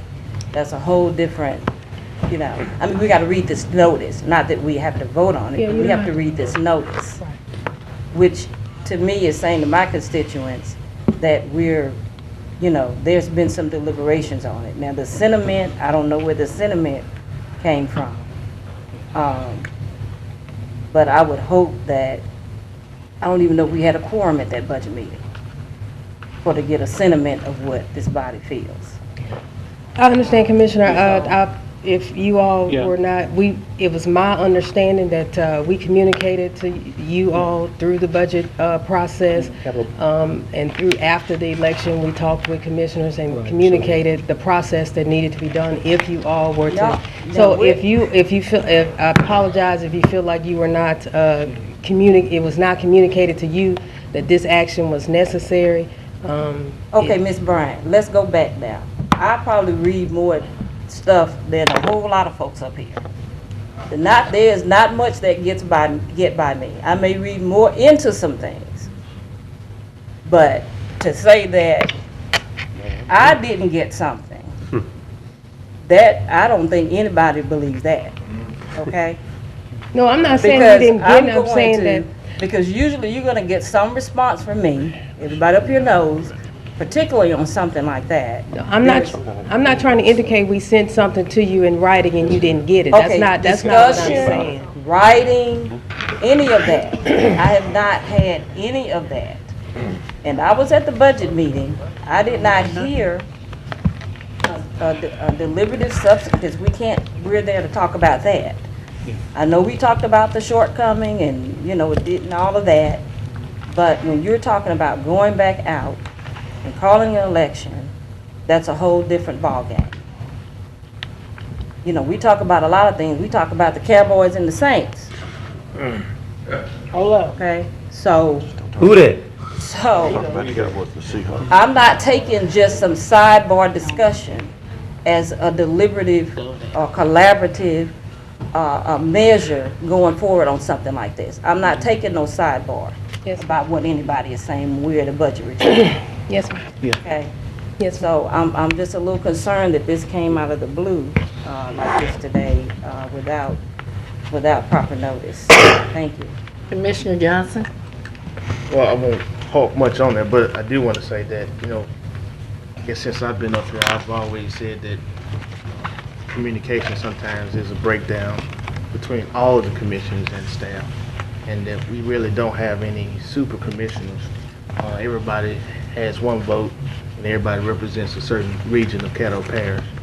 And so to put this up, we should actually have had some conversation at least Monday or Tuesday or something before that was actually known, because it's taking everybody by surprise. I mean, I looked at everybody's facial expression as he read that, and most people was like, what is he talking about? Right. So, just again, another example of we just got to do better on communicating to all our commissions, not just a few, but everybody. Yeah. We did know about maybe putting it back on, but we didn't know it was going to be coming this soon. You know, maybe the fall of 2014, and not for as May. Because I never heard a date. I knew that maybe we would put it back on, but not exactly a date, particularly election. So, again, I just wish that we make sure that we notify all the commissioners on that. Yeah. Reason I was on the board before that actually happened was I want to let all the commissioners know that Sunday, that the Christian Services Telethon is from 12 to 6. And I got a call today, and they're asking each commissioner to show up if they want to. What's that? Christian Services Telethon. Where's that at? It's at Comcast. Get peanut butter. So, Thibodeau, this is where you can put your money where your mouth is, like you told me last year. No problem with that. Okay. We own this. That's all I need. Did you do that? I will Sunday. You will? I will be there Sunday. I'll match you. Okay. Commissioner Williams? Madam Chairman, thank you. I kind of walked in on the conversation about the renewal of the bond issue, and I I think it's maybe not how it came out today, but I do think it's something we should reconsider down the road.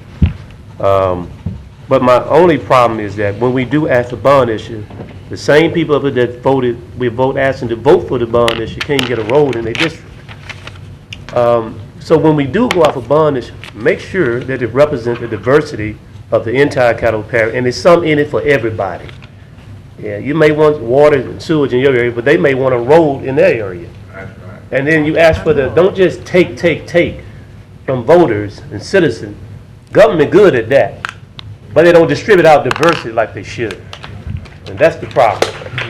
If we're going to ask voters to take and vote for renewal and bond issue and referendum, but when it goes back out into the community, then make sure it reflects the diversity of the community.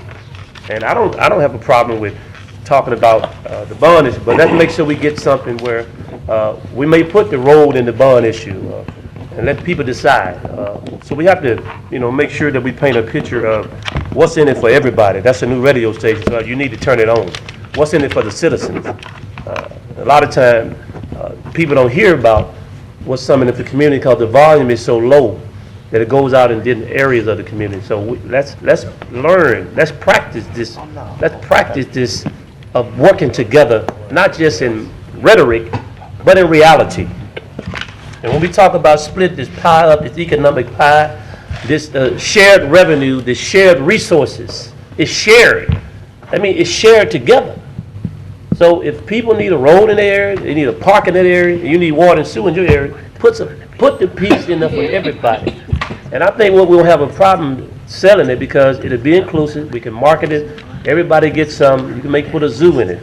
You may put some in for downtown for children program. But put some in it where it represents the diversity and it represents everybody's needs in the community. Because certain needs for certain areas are different. And the last time I think we didn't market it, we didn't sell it well enough. We just assumed that we've been governing and that it resonated with everybody in the community, and it failed. I think it failed by 52 votes? 59 votes, and half the people in my district didn't even go out and vote because we didn't advertise it enough. And plus, what's in it for them?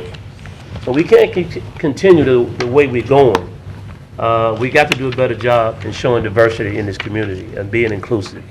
Because one size doesn't fit all. You can't take, and when it goes back out, there's nothing in it for them. But every time you need something voted for, guess who you go to? You go to my district, you go to all these other commissioner districts, get your vote passed, and lock the money up. So we got to stop that. If we say we're going to do something, let's be good stewards of the taxpayers' money.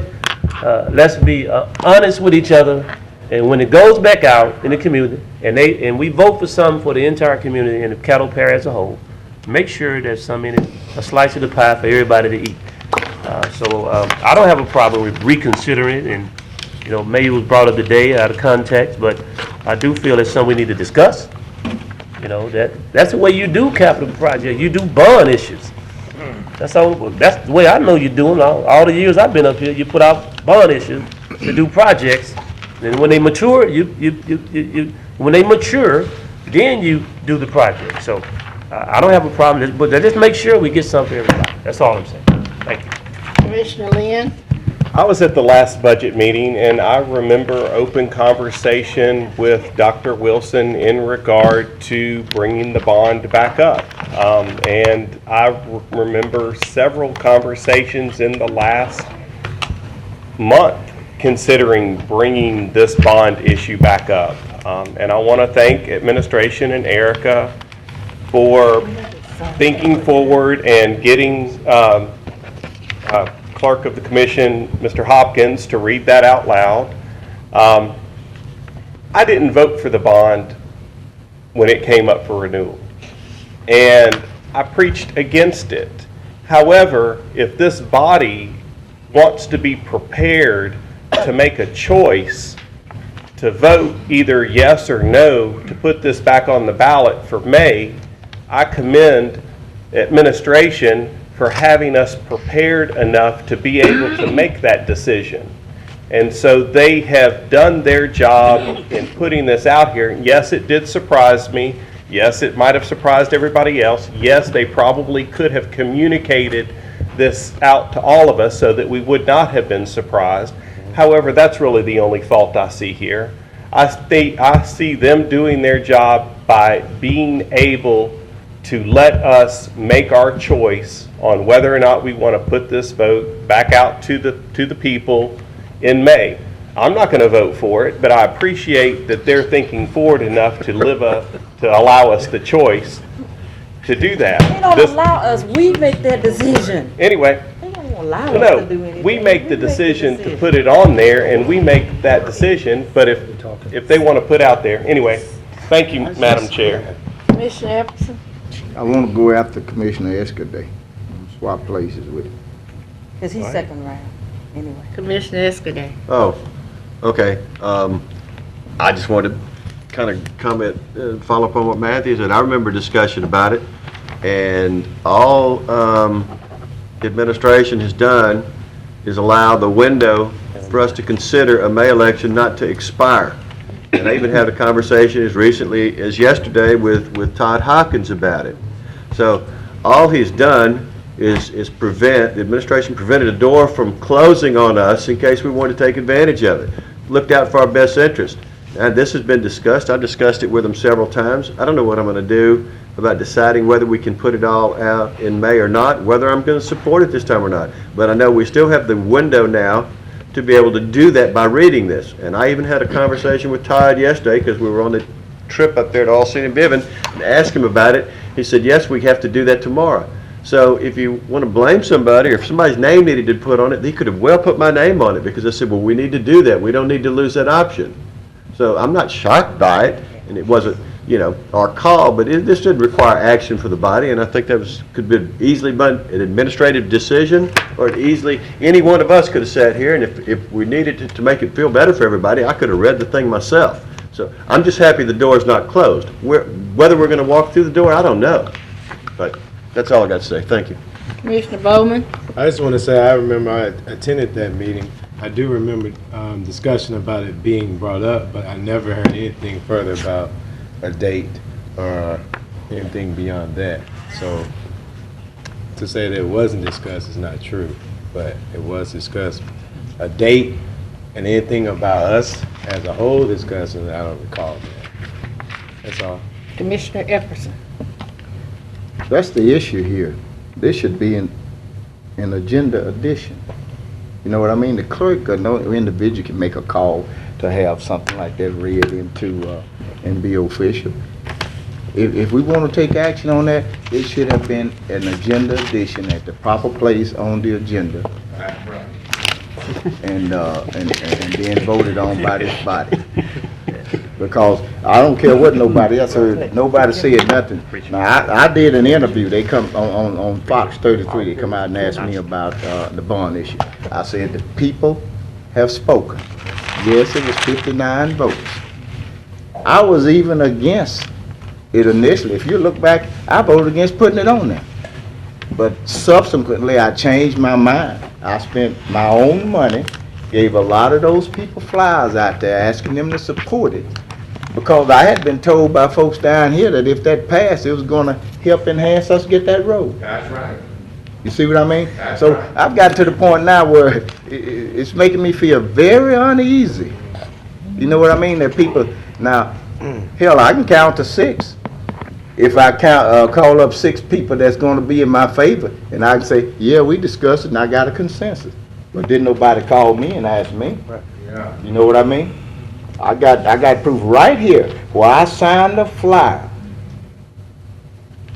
Paid for over 1,000 of them. Oak Hill Community, Western Hills, Deer Creek Estates, Colonial Heights, Timberline had my people to put them out supporting this. Gave me a call. Those same people hit the street putting them out. And then look what we ended up with. So how in the devil do you think that I would trust somebody saying, just something, no, this must be voted on, it should be an agenda addition, and with that not having taken place, that's a mute issue. Commissioner Escaday? Well, the announcement's been made and it's public as was put into it, and unless anybody who has a problem with it can prove to me that that announcement has to have approval by this body, I stand behind it, and I think you'll find that it doesn't. We don't have to take any action on it unless you can prove that. I don't think it's a moot issue. I think the announcement's been made, and we just need to go on. And what we do with it, we can do nothing with it, but it's over. You can't take it back. It's a moot issue that was read into the official proceedings of an official previously called meeting.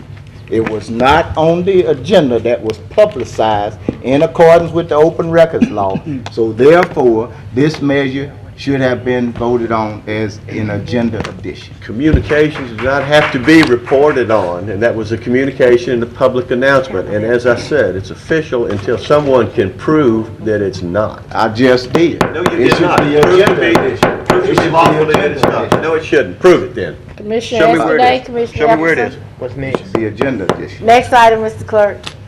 So that's a mute issue, ladies and gentlemen.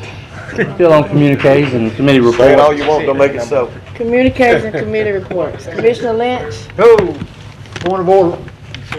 The audience needs to control themselves, especially in this chamber. Get deputy. I Why we got to get a deputy? The dog people didn't control themselves. They took over the whole meeting. Man's not gonna cuss in the chamber. Hold up. Now let's come to order now. Okay. And I asked if the congregation would please refrain from The congregation. using profanity. It's like a church. We in church. You don't, we cannot stop you from making your own comments, but please refrain from using profanity. I ask that the commission board would please come together and think about, we have a meeting that we need to complete, so will you please come together? And please, let's not argue amongst each other. Amen. Thank you. Thank you. Next item, Mr. Clerk. Commissioner Lynch had the floor. Yes, I had a question about, when I came up, I don't know, we got 3 or 4 parish vehicles parked out front. What's going on? Because we're taking up spaces for citizens that come in here to do business. So what's going on with that? Why are we taking up public spaces? Well, that idea, Commissioner Lynch, represents the cost-saving measure on our part, because we have several of our staff members attend these meetings. So instead of a brief stay across the street, we got charged for all day. So we just thought we'd be better served if we just spend for the minutes we're here and pay for that, as opposed to paying an all-day fee to park for 20 minutes across the street. Okay, so they were charging us for the Yes, ma'am, all day. entire day? Yes. $8. Yes, ma'am.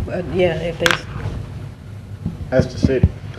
No, it's It's a private lot. Yeah. And it's a cost-saving measure, so they come in and out to check their mail and conduct business here.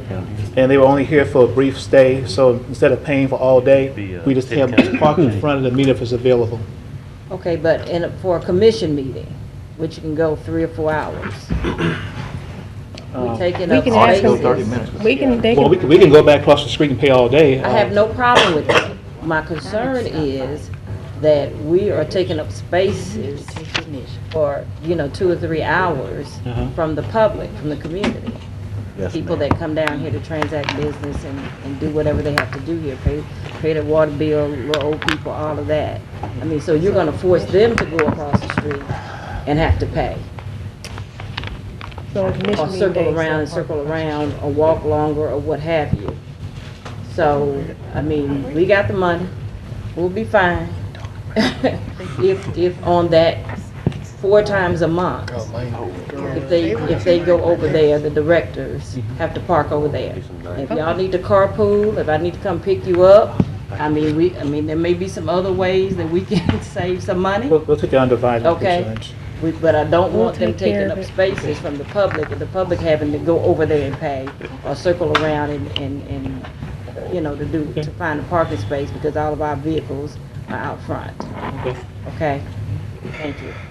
Commissioner Dominique. I just wanted to be sure to remind everybody that what Ms. Williams said a while ago, that Christmas on Caddo is at Earl Williamson Park this weekend. Hopefully, if the rain and sleet holds off, and we'll have a wonderful time. There's usually 10 to 12,000 people there. The fireworks are there. It doesn't cost. There's a lot of vendors. So You got food? Sure, I'll be there. you have to pay for your food, but Got hot if you chocolate? come, I'll buy you Hot chocolate. Corn dog. See what they want to do? Give me a corn dog. Yeah, they- Nachos, come on. Also, this past, I guess it was last week, November 26th, they did have the opening of I-49 North. Yeah. The portion was opened. Appreciate Commissioner Williams coming out. The governor was there, our local state representatives and delegation was there to, for all the hard work that they've done. And, you know, I know that, since Todd's here, I know all that stuff started with your dad, Roy Hopkins. Hopkins had a big thing to do with I-49. So, it was a great day for North Caddo Parish. Looking forward for, you know, future economic development, and I-49. I've already traveled on it a couple times. Commissioner Escaday and I had the opportunity to travel on it yesterday, so it's going to cut down a lot of time and efforts for North Caddo Parish, and also just the business and economic development that hopefully will be spurred by I-49. So I wanted to make that announcement. Thank y'all. Thank you, Commissioner Williams. Thank you. Commissioner Make sure I Epperson? don't get no tickets. Should we still on the communication? Yes, sir. Okay. Did the administration have anything today? Yes, sir, just one item. Okay, well, I'll wait. I just want to remind you all that we have the meeting set. Hold up, we just have two more, Commissioner. Y'all want to wait? Commissioner Thibodeau, Commissioner Escaday? You can let him go if you want to. Okay. Yeah, just one brief notice, Commissioners. Just want to remind you all, we had the meeting set with Dr. Gore on the December the 18th, 2013 at noon, and we only heard from 5 commissioners, so I would like to hear from. Okay. I want to go, but you always, you know, I'm a working man. You know, y'all do. Yeah. Yeah, we working. We work. Think you can have a dinner or something later, brunch. You always got to do it at 12 o'clock. Think about us working folk. That's all. Thank you, Mike. Okay. And send out an email to remind us. Yeah, I don't work, I can make it. Woody? Okay, yes, sir. I should be there. I got some CLEs and was going to be at the Petroleum Club. Was looking forward to being at the Petroleum Club, but Yes, obviously it moved to somewhere else. Yes, so sir, they couldn't I accommodate. should be able to make it if it's at noon. Is that right? Yes, sir, sit down. We're trying to work around superintendent's schedule on this one. Johnson and Smith said yes. Okay. Thank you all. And Bowman, Thibodeau, Lynch. I already RSVP'd. I did too. Thank you all, appreciate it. I have a question for you, though. Yes, ma'am. We got this letter from Comcast. Yes, on the price increase? Yes. Uh-huh. Is this the guy that was here to visit us? What's his name on that? Ma'am? Ronnie Colvin? Colvin, yes. Yes, yes, sir. Because when he was here, we asked him about rate increase. He said it wasn't any coming. Now, a month later, we got a note saying 2 rate increases. Just for you. This never. So, Great. Yeah, we- just sent you this in the mail or what? Yes, ma'am, you did. So I thought you all would want to be aware of this, that's why I sent it to you all. Thank you. You're welcome. So does a dream. Sign the business card. Are you finished? Yes, ma'am, I am. Okay, Commissioner And Epperson, the agenda don't vote on either. you got We taken talking about off. this. Who I'd like to call Mr. Robert Glass up to the podium, please. Okay. Public Works Director. Okay.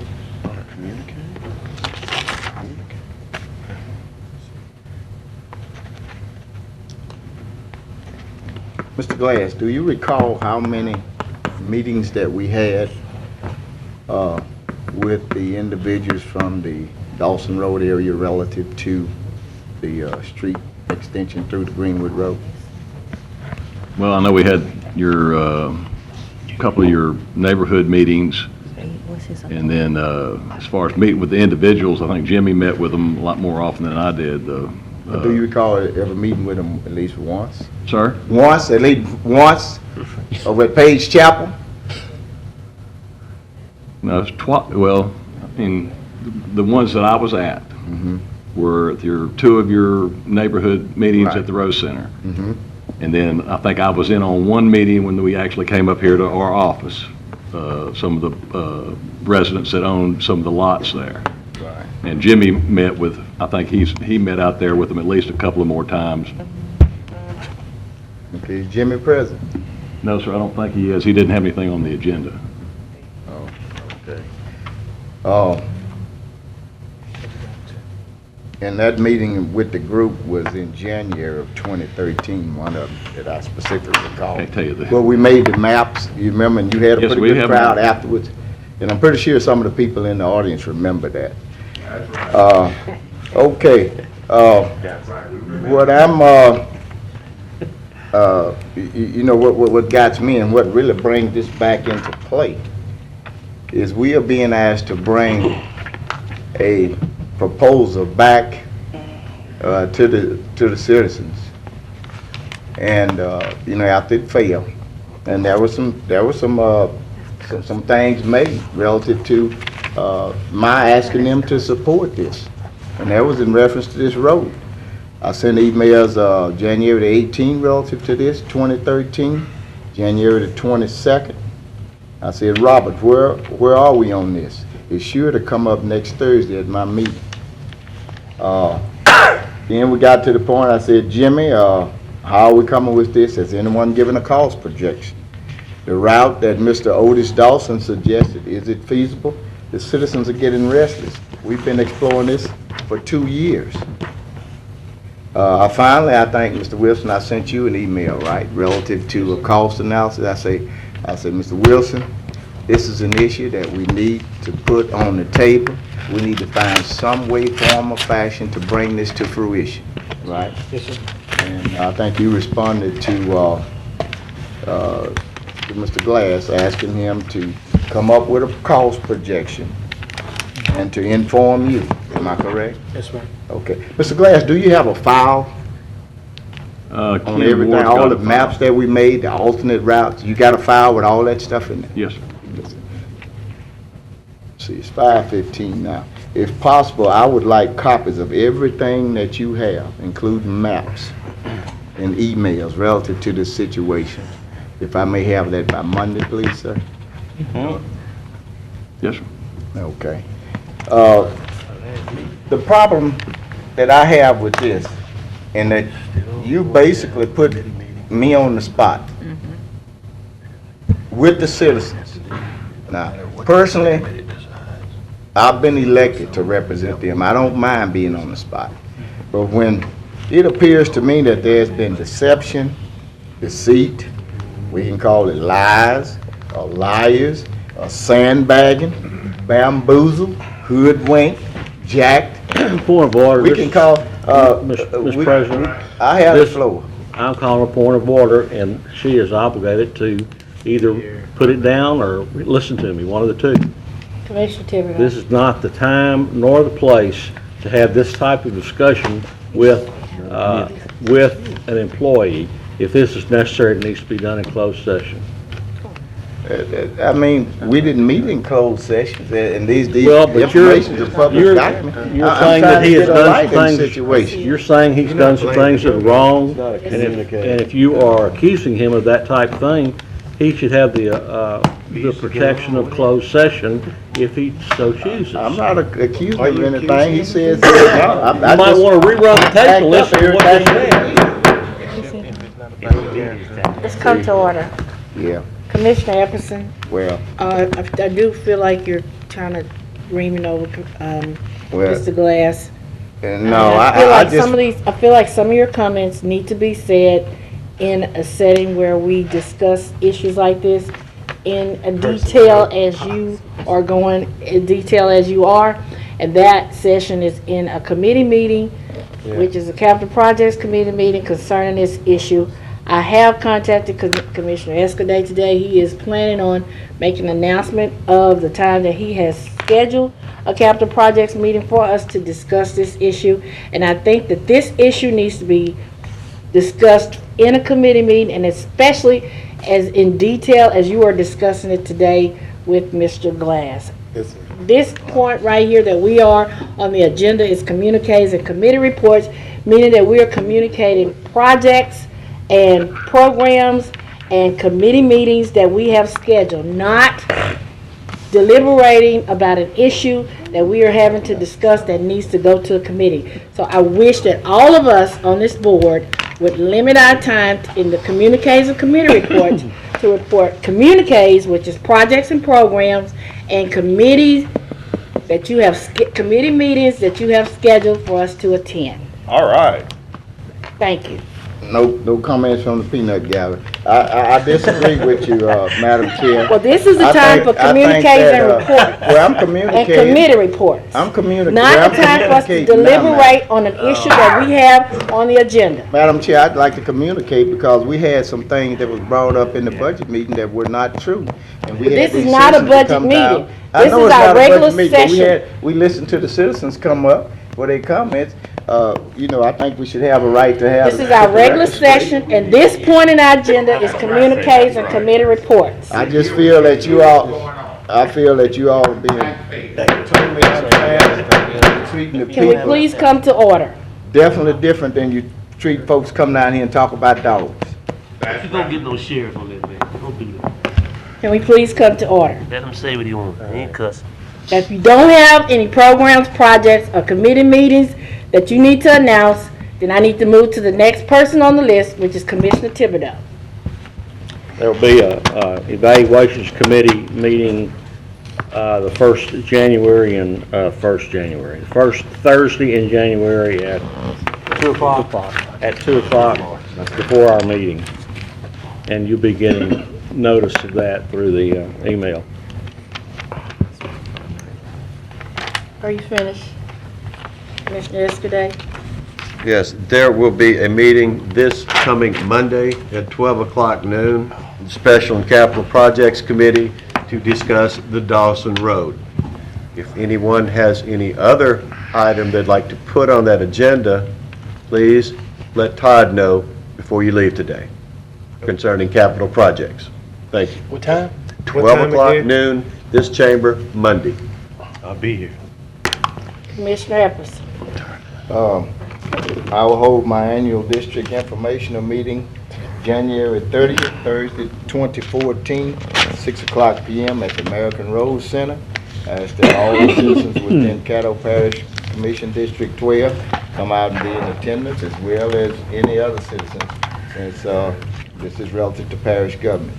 Also on Sunday, what is Sunday, the 8th? This Sunday? 8th. The 8th, from 12 to 1, I will be on the Christian Services telephone at Cablevision, and I ask all of my colleagues to please match what I raise within that particular time frame or topic.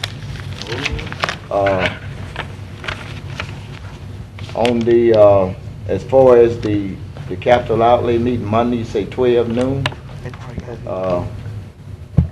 I would like to put on the agenda to bring all of the capital outlay projects that are currently on the proposed, I guess, 2014 budget, as well as the ones that were cut. I think we were looking at paring that down to a certain amount. It's my understanding that there are some capital outlay projects that were cut, and the persons that would, and the entities that would directly be affected were not even present, where they could defend and maybe share some insight on making sure that they have a better prioritization or get a different look at it.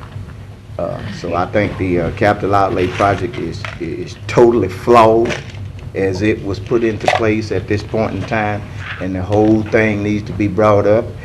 Any department or agency that was cut out, those individuals that represent those entities should be invited where they can give their input as to why they had it in there and hear directly as to why they are being cut out of that particular budget. Commissioner Lynch? Point of information. It's not there. Do not accept that amendment to the agenda. Mr. Epperson's not on that committee. Those things have been discussed. That agenda is expanded in that way, then there will be no meeting, period. I'm not going to hash over old ground. I'm willing to come and spend my time to just Dawson Road and these people that are here without having convoluted by any other issue. I'm just speaking. But you don't have the That's not a point of order. Pardon me? I'm just telling, I'm going to cancel the meeting then if we're not, if we're going to, okay. That is a point of order. We have a non-member of the committee who's wanting to put something on the agenda who will not be there to be able to take action on it. I beg to differ. Didn't he say anyone that wants something on the agenda to put it? What did he just say? Commissioner Lynch.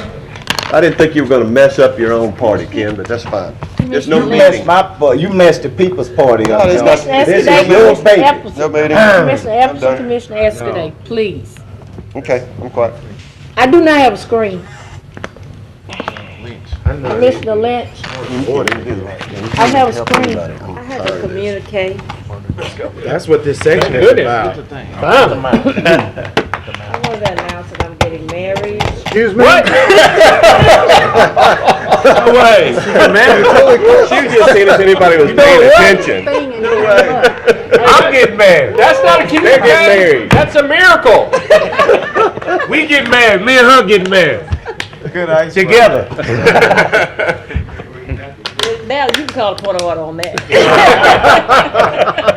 Okay, thank you. Definitely Out of order. I'm finished. That's good. Are you serious? That's good. That was good. Congratulations. Bowman. Are you serious? No, she's pregnant. Next. Commissioner Bowman, Ma'am? you want to speak? No, I just did want to make that there's a charity event that's going on in the Cross Lake area at Willow Point. It's Operation Santa, as well as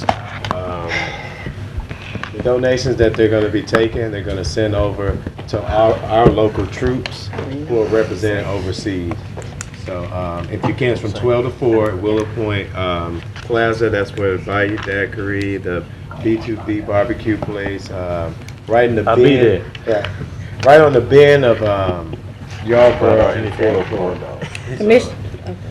Commissioner Johnson. We got a couple more things that's going on in District 2. On December 17th from 5:30 to 6:30.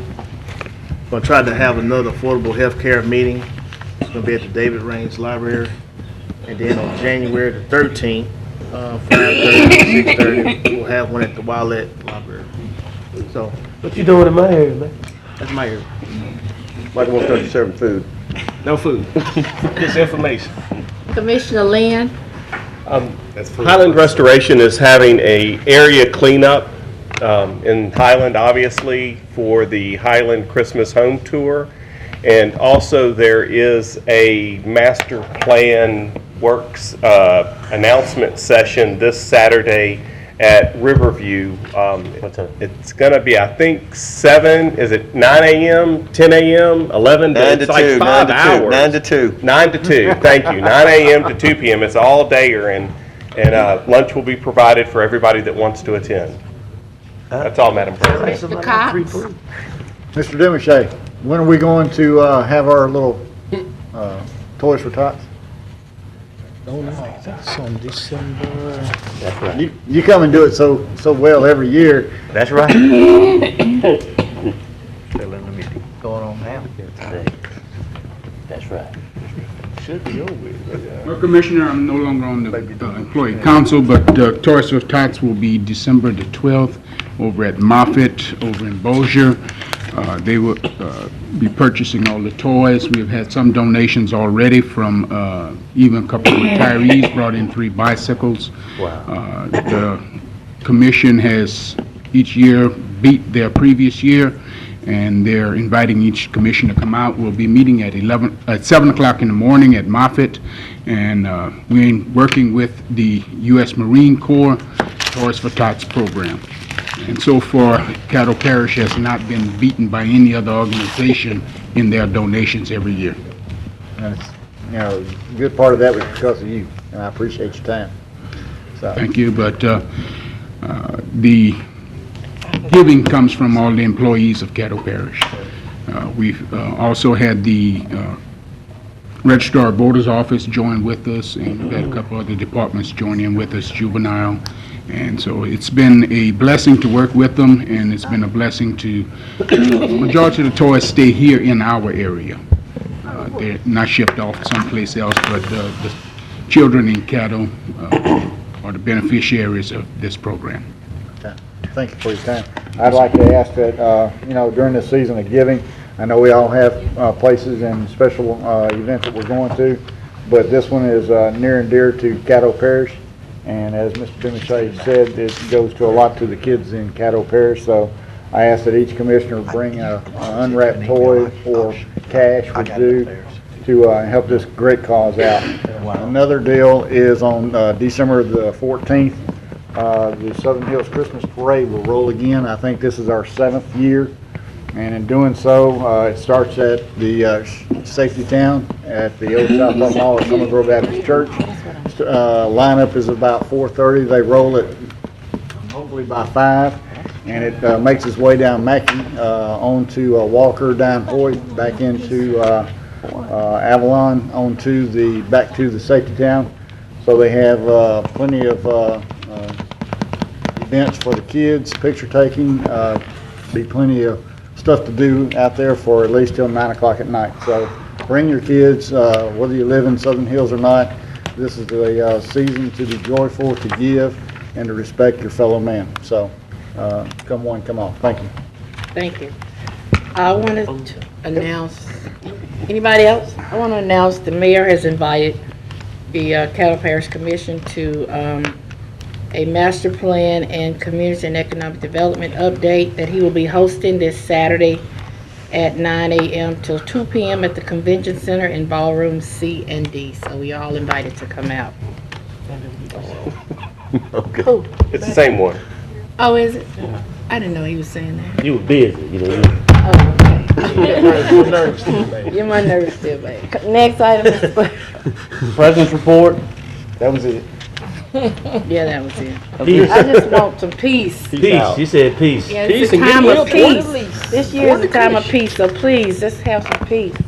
Commissioner Epperson. Piece of that I budget. got one more communique, and it's against the administration. Last Tuesday, there was an auto accident that tore up the homeowners association fencing, did a lot of damage.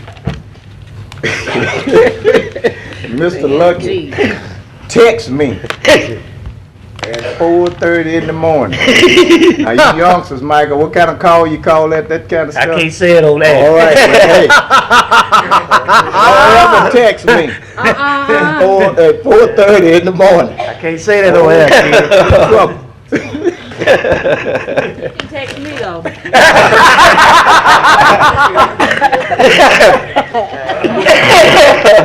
Lance, you're getting married. Remember, you can't do that. Oh, Lord, I Leave my wife alone. And I certainly don't have a problem with your texting. Ken, you got him started. That's it. Next item is. Next, adopt minutes of the regular meeting held on November 21st. Moved by Commissioner Lynn, second by Commissioner Dominique. Any discussion? Please vote. I have to move it. That passes. Next item. Move to public hearing on zoning ordinances, zoning case P413 in regards to ordinance number 5372, Metropolitan Planning Commission applicant. Anyone here? Go ahead. Is anyone here to speak in favor of this ordinance? Is anyone here to speak in opposition? Next item. Zoning case P17-13 in regards to ordinance number 5374, Line Square Realty LLC applicant. Anyone here to speak in favor of this ordinance? Anyone here to speak in opposition? Next item, Ms. Clerk. Next, we move to public hearing on ordinances, ordinance number 5375 of 2013, an amendment to the Caddo Parish personnel policy, which will require the effective January 1, 2014, all parish employees hired must be residents of Caddo Parish, effective January 1, 2015. All parish employees, in order to be promoted to manager, supervisor, or director position within the parish, must be residents of Caddo Parish. Is anyone here to speak in favor of this ordinance? Anyone here to speak in opposition? Next item. Next, we move to zoning ordinance for final passage. Zoning case P413, regards to 5372, 2013. Who did this? David. Somebody. Is this the brewer? Yeah, so moved. Moved by Commissioner Escaday, second by Commissioner Lynn. Is there any discussion? That was the first two. Commissioner Johnson? It's the same one. Could you come up and give us a quick overview so that we'll know what we're talking about, since it's been a while since we talked. Come on, intro. This was actually in front of you before as a use by right, and it was more, it was always geared towards breweries. But that particular ordinance that was in front of you before actually dealt with alcoholic beverage manufacturer. This actually is very geared towards the breweries, and it is a special exception use only. And that's what was requested by this body. I like it. Okay. So basically, each time someone comes up with this. That has to, requires a public hearing every single time somebody wants to do this use. Okay, thank you. Stephen. Acting Executive Director of the MPC. Not the general comment. Stephen Jean, this isn't it so that in I you can manufacture beer and alcohol, but you can't sell it, and in B you can sell it, but you can't manufacture it, and this merges those two together? Not exactly. This doesn't allow any of the consumption on site. This is strictly for the brewery itself. Isn't that aspect in the works so that there could be a brew pub? Oh, I think that is something that's being discussed as part of the UDC work. Okay. This particular ordinance was strictly geared towards just the brewery itself. Okay. Okay. Thank you, sir. All right, thank you. Okay, no one else, please vote. That passes. Next item, Mr. Clerk. Ordinance number 5374 of 2013 in regards to zoning case P1713, Line Square Realty LLC applicant. Moved by Commissioner Williams. Second. Second by Commissioner Escaday. Is there any discussion? If none, please vote. I'm all shook up. I feel like Elvis up here. Well, baby. This one? Zoning case. Oh, baby, forward. I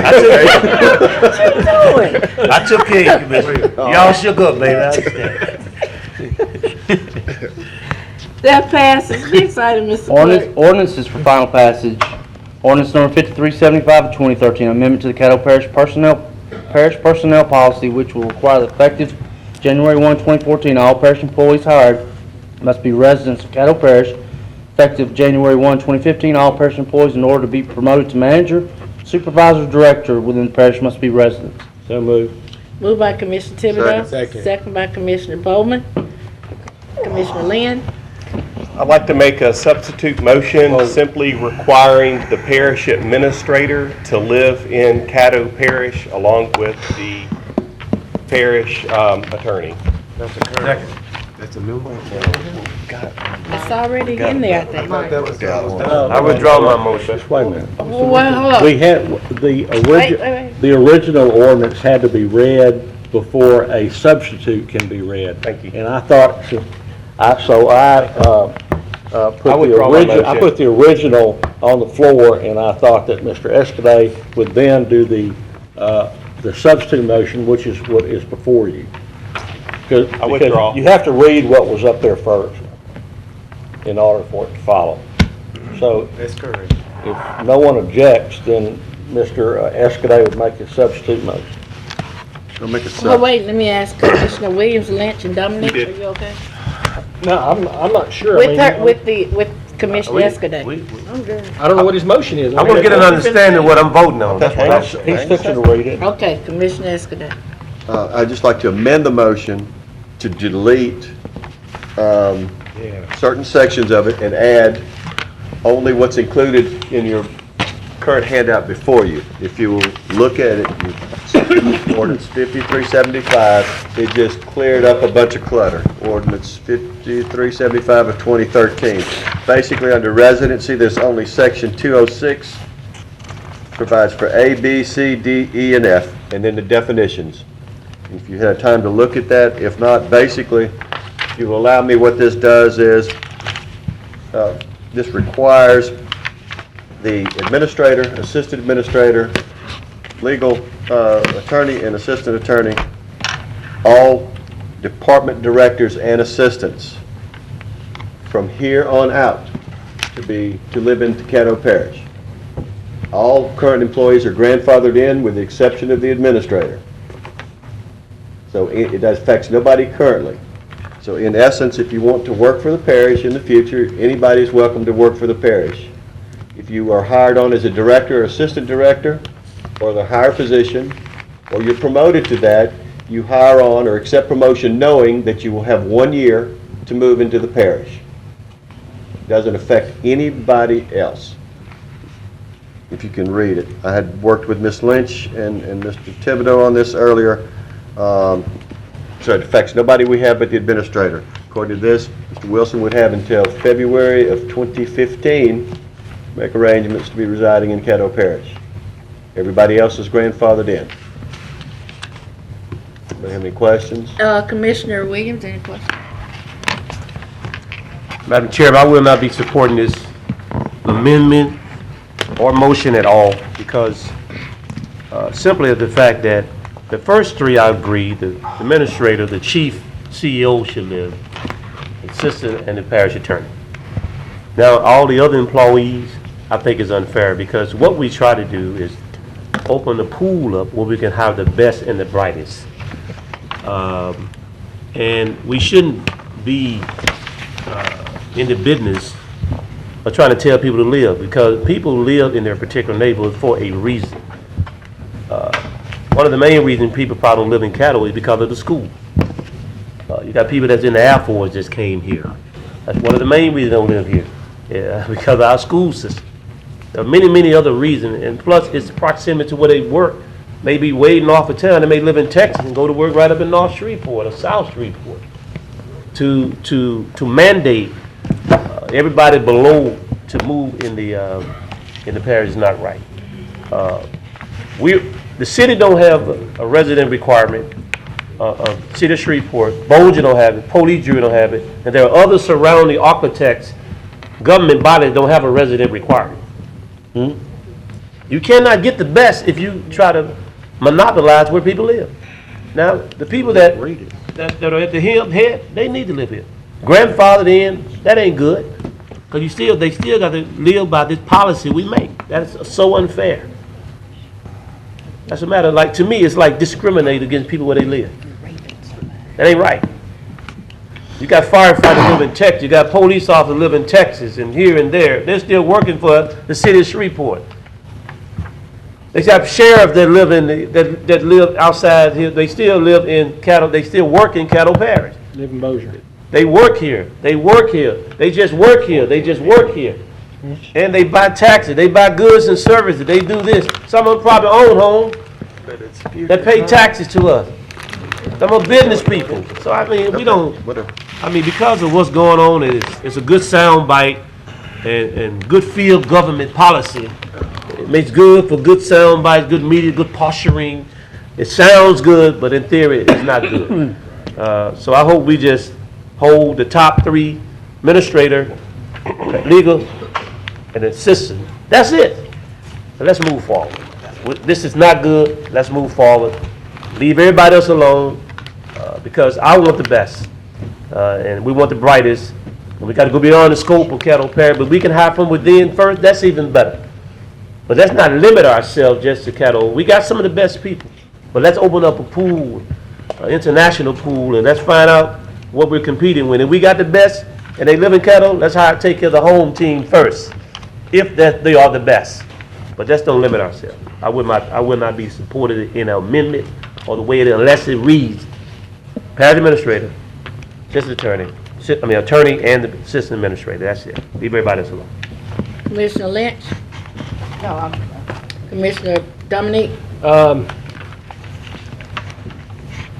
Taking out some of the innuendos that you said, I pretty much agree with everything Commissioner Williams said, and we've talked about this in the committee meeting, and I know it was one way and it's being said another way, but until it says parish administrator, assistant administrator, and parish attorney, then I'm not comfortable in voting for this the way it is. I agree with pretty much what you said. I mean, you may have people, I know right now that people who live in Texas and work at North Camp, obviously it doesn't affect them because they're not directors, but you never know what's going to happen. I know that you're talking about grandfathering in, but I just don't like it other than the parish administrator, the assistant administrator, and the parish attorney. And I will not be supporting this either. Commissioner Bowman. Yes, ma'am. Overall, I support it, but I remember in our meeting in the committee that it was about more so, and correct me if I'm wrong, when we were talking about the parish administrator, the attorney, and the assistant. I think the main issue, feedback that we got from most commissioners was that they didn't want the rank and file employees affected. Okay. That the top positions, which were always on the table. Correct. So they didn't want the top positions were fine, but the rank and file, everybody, so all of that has been taken out. Okay. From the original. My next statement is, I want clarity on grandfather. If we say we're gonna grandfather someone in, you're either gonna grandfather or it's not gonna affect them at all. It can't be both. I do know Webster's, that part. Either it's not gonna affect our current administrator at all, or it'll affect the next person. That's grandfather. Y'all can correct me whenever I say something that's not true. Anyone? Commissioner It said, Johnson or Thibodeau? I'll clarify that for me. I mean, It grandfathers, if you read it, everyone except the administrator, says it in there. Correct. But then I just heard what we said, they have it as of to February 2015. Administrator, if this passes in its form, it gives the administrator courtesy, the same courtesy as everybody else, up to February 15th to reside in Caddo Parish. But none of the other department heads or the attorneys or anybody else, they can stay where they are now and forever. The effect would have in the future only on new hires or people who chose to ask to be promoted. Correct. I just want to make sure it's clear that Well, that's why maybe we just need to delay this whole thing because people can do the Nancy Pelosi. We can read it and find out what's in it before we vote on it. Kill it. Yeah, I was supporting, but I just, when I hear grandfather, either we're going to support, either it's going to affect him or not affect him. He's not grandfathered, everybody else is. He has the same time, he has that 11, 12, 13 months. Right. I see that, but my issue of concern is, he showed us his report where he's already, how many years, Dr. Wilson, have you been trying to move? From 2007 up to end of 2012. Your house will be pretty bad, man. No, my house is not bad, actually. Don't buy them. But anyway, I bought my house as a single man, and most of the complaints that I've received saying my kitchen is too small, so on and so forth.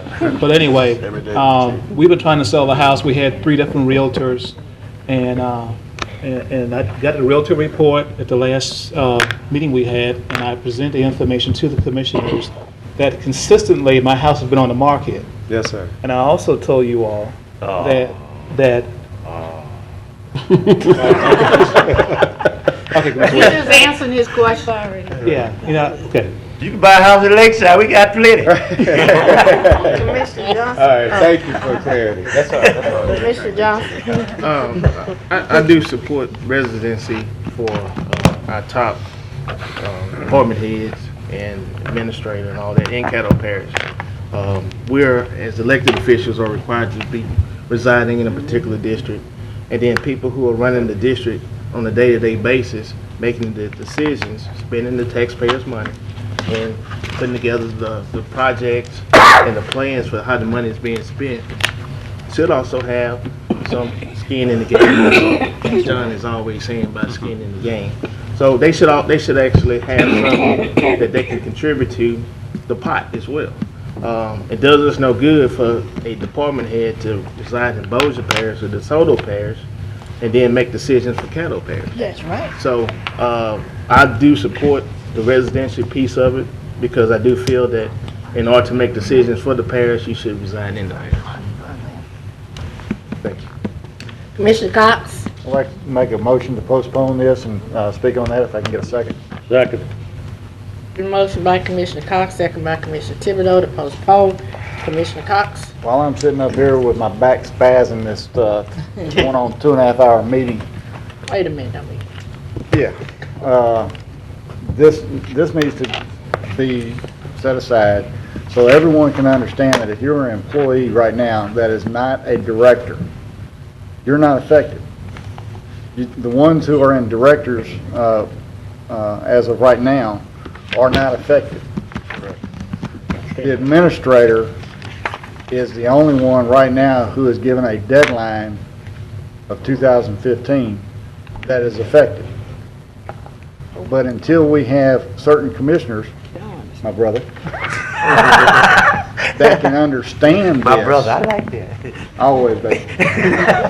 That can understand this, I would like to postpone it, get everybody to understand it. I agree that. And then we come back and do this once and for all. And I hope the chairman of this committee will second me on that, or whoever did, but I second. Only thing I have to say, and I'm just putting my 2 pennies in, is postponing, But I need to. meaning wait. how long? Are you talking to the next meeting? till the next meeting. To the next meeting. Okay. And that's in January? Yes. Okay, that's all, that's all. That's Moved by January Commissioner 9th. Cox, second by Commissioner The 9th. Thibodeau to postpone To our January 9th. I'm ready on the January agenda. 9th meeting. Call for the question. Was there any discussion? You have to You have can't a call for no discussion on the question. substitute motion. We had a discussion on the substitute motion already. Can we go ahead and vote on the substitute motion right now? Okay. Okay, will you repeat it for them? So The that, substitute of the substitute. that's, Moved no, by just Mr. one Cox, substitute. second by Mr. Thibodeau to Yeah, one by Mr. Cox and Thibodeau. postpone ordinance 5375 until January 9th meeting.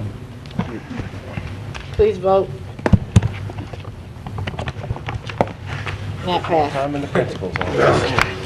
Next, we move to zoning ordinance for introduction. Zoning case appeal P1513 in regards to ordinance number 5373, 5700 block of Louisiana Highway 1, Walmart Real Estate, applicant and appellant. They request to rezone property from RA to B3 Community District. Walmart is appealing stipulation number 2 regarding seasonal sales. The MPC voted to recommend approval of his application, subject to compliance with stipulations.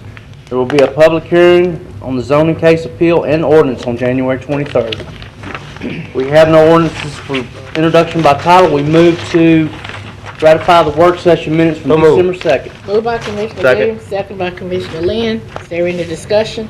If none, please vote. That passes. Next item. Move to resolutions. Resolution number 75 of 2013, requesting and authorizing the administrator to establish and implement an internal audit system of the parish's NGOs. Move to remove from the agenda. Second.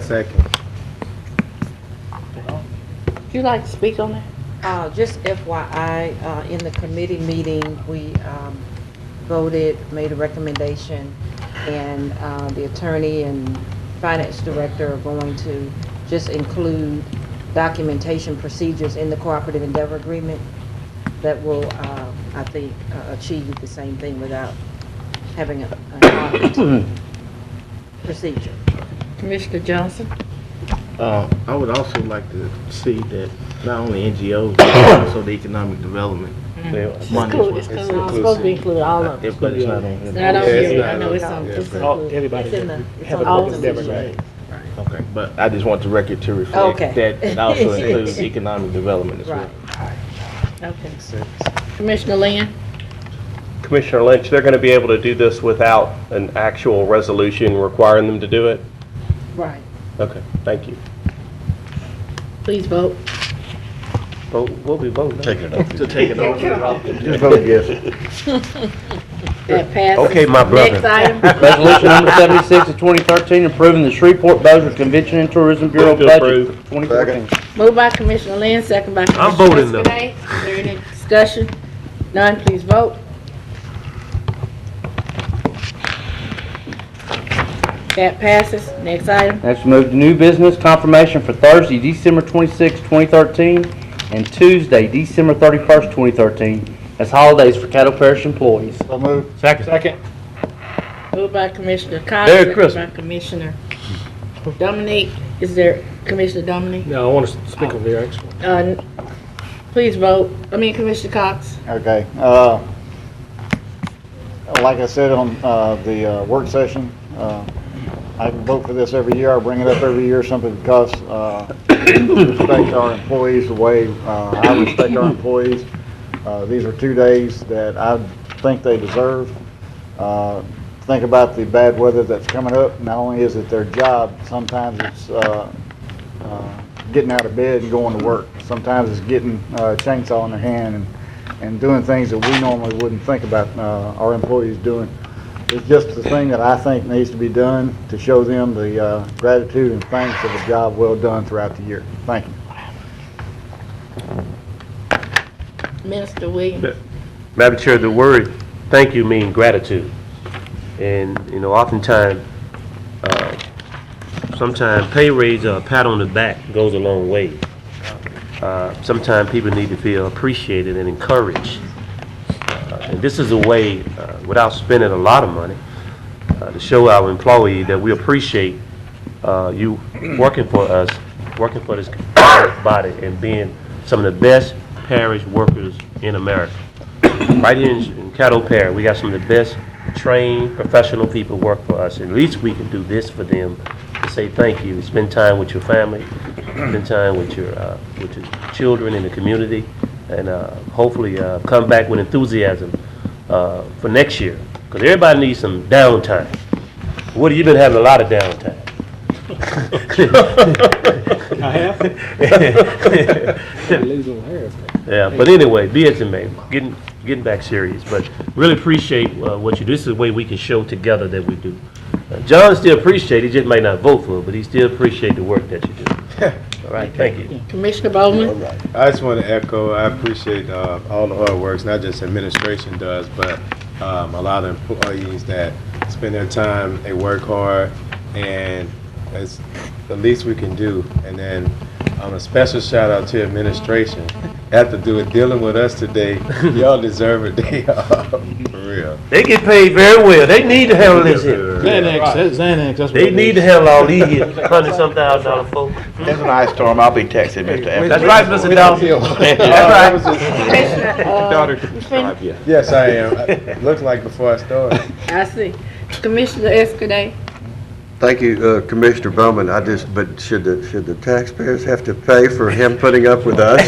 Really? No, sir. The taxpayers It's not do about pay. you, John, it's not about Let's talk about red. The only thing I'm going to say is, and we'll be consistent, I do appreciate all the work that the employees do. This comes up every year. I think we ought to address this and make it part of their compensation package rather than play this game every year. I know they should be rewarded. It's not my checkbook that we're rewarded with. And it costs in excess of $200,000 to do this. And since it's not my money, there's 280,000 people who have a piece of this money. I'm going to be consistent. We'll do that on Dawson Road. And say that while I do appreciate it, I'm not going to support it, but that's no surprise to anyone. Thank you.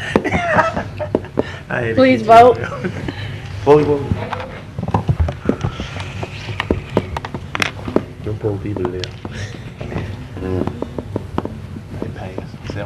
It passed. Next, item. next we move to end of year appointments. Commissioner Dominic. I move that the end of year appointments be approved in globo except the following ones which need to be, have replacements or looked at. The Industrial Development Board, the Metropolitan Planning Commission, the Zoning Board of Appeals, the Shreveport-Bossier Convention and Tourism Commission, and the Children and Youth Planning Board. We got a second. Simply what my motion is, that we will englobe those and approve all of those with the exception of the ones that I just mentioned, because we need to vote on those individually. Got it. I'll second that motion. Well, I want to change some Commissioner of the Lynn planning board. seconded. Commissioner Lynn had seconded. Commissioner Dominic made a motion, Commissioner Lynn seconded. Is there any discussion? Is there any discussion? None, please vote. That passes.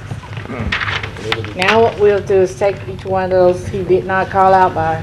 Right, I'll take, the first one we have is the Industrial Development Board. Mr. Joe Salmons has resigned. I nominate Brad Schmidt, who has been contacted and wants to serve on that. He also has given his resume to everybody on this board. A second. And he's the only person who wants it also. Second by Commissioner Escaday to nominate Brad Schmidt.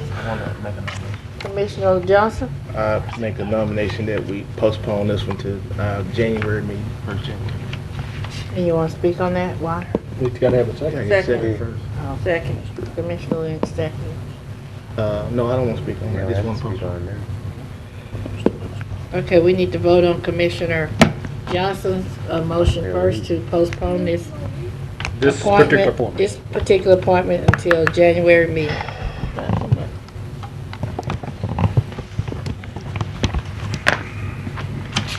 What's the deal? Everybody voted. Yes.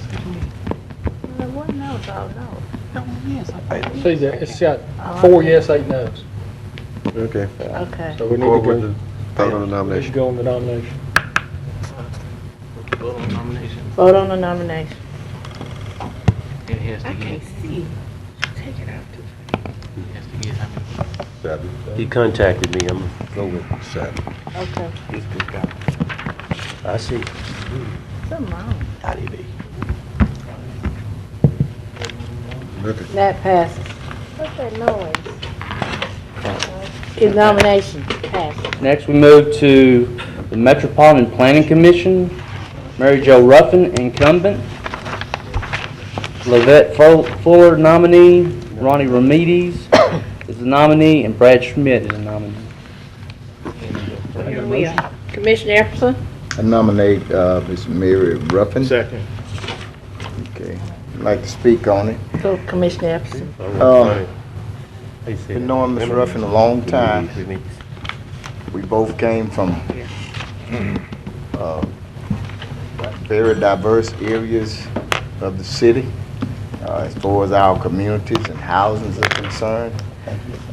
We sort of made a transition through our social and our economic well-being throughout our lives.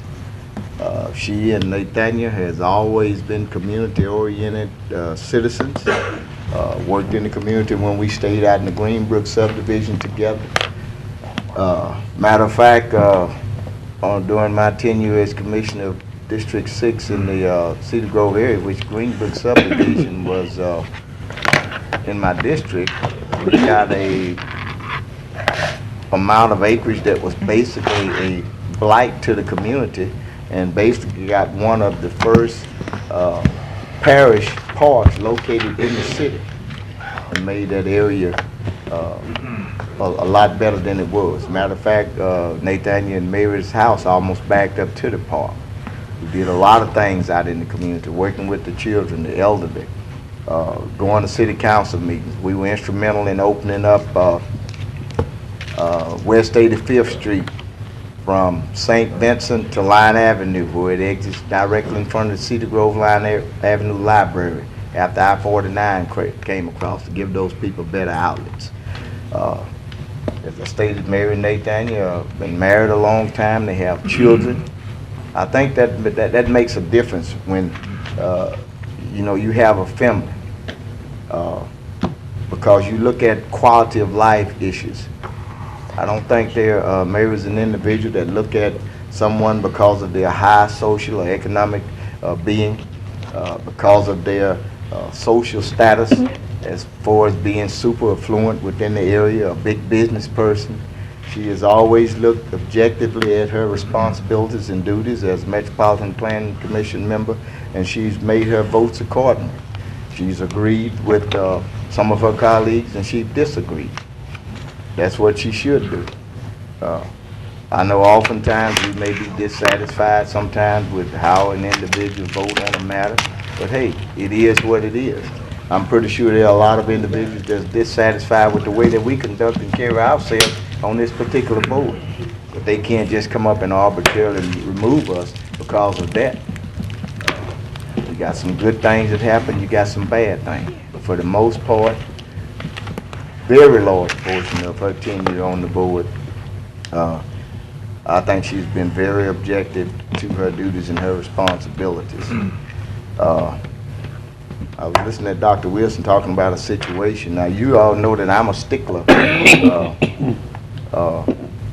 for things, as far as a process. And I don't consider myself to be any individual with, looking for any more stature because I'm an elected official than nobody else. I often visit churches because I want to go there and I want to worship with those people. I go in communities, I go to organizations. I don't go there because I'm Ken Epperson, I'm a big to do something there, and I want you to stand up and recognize it. That's not why I'm there. I'm there to either worship, I'm there to visit that organization to gather information.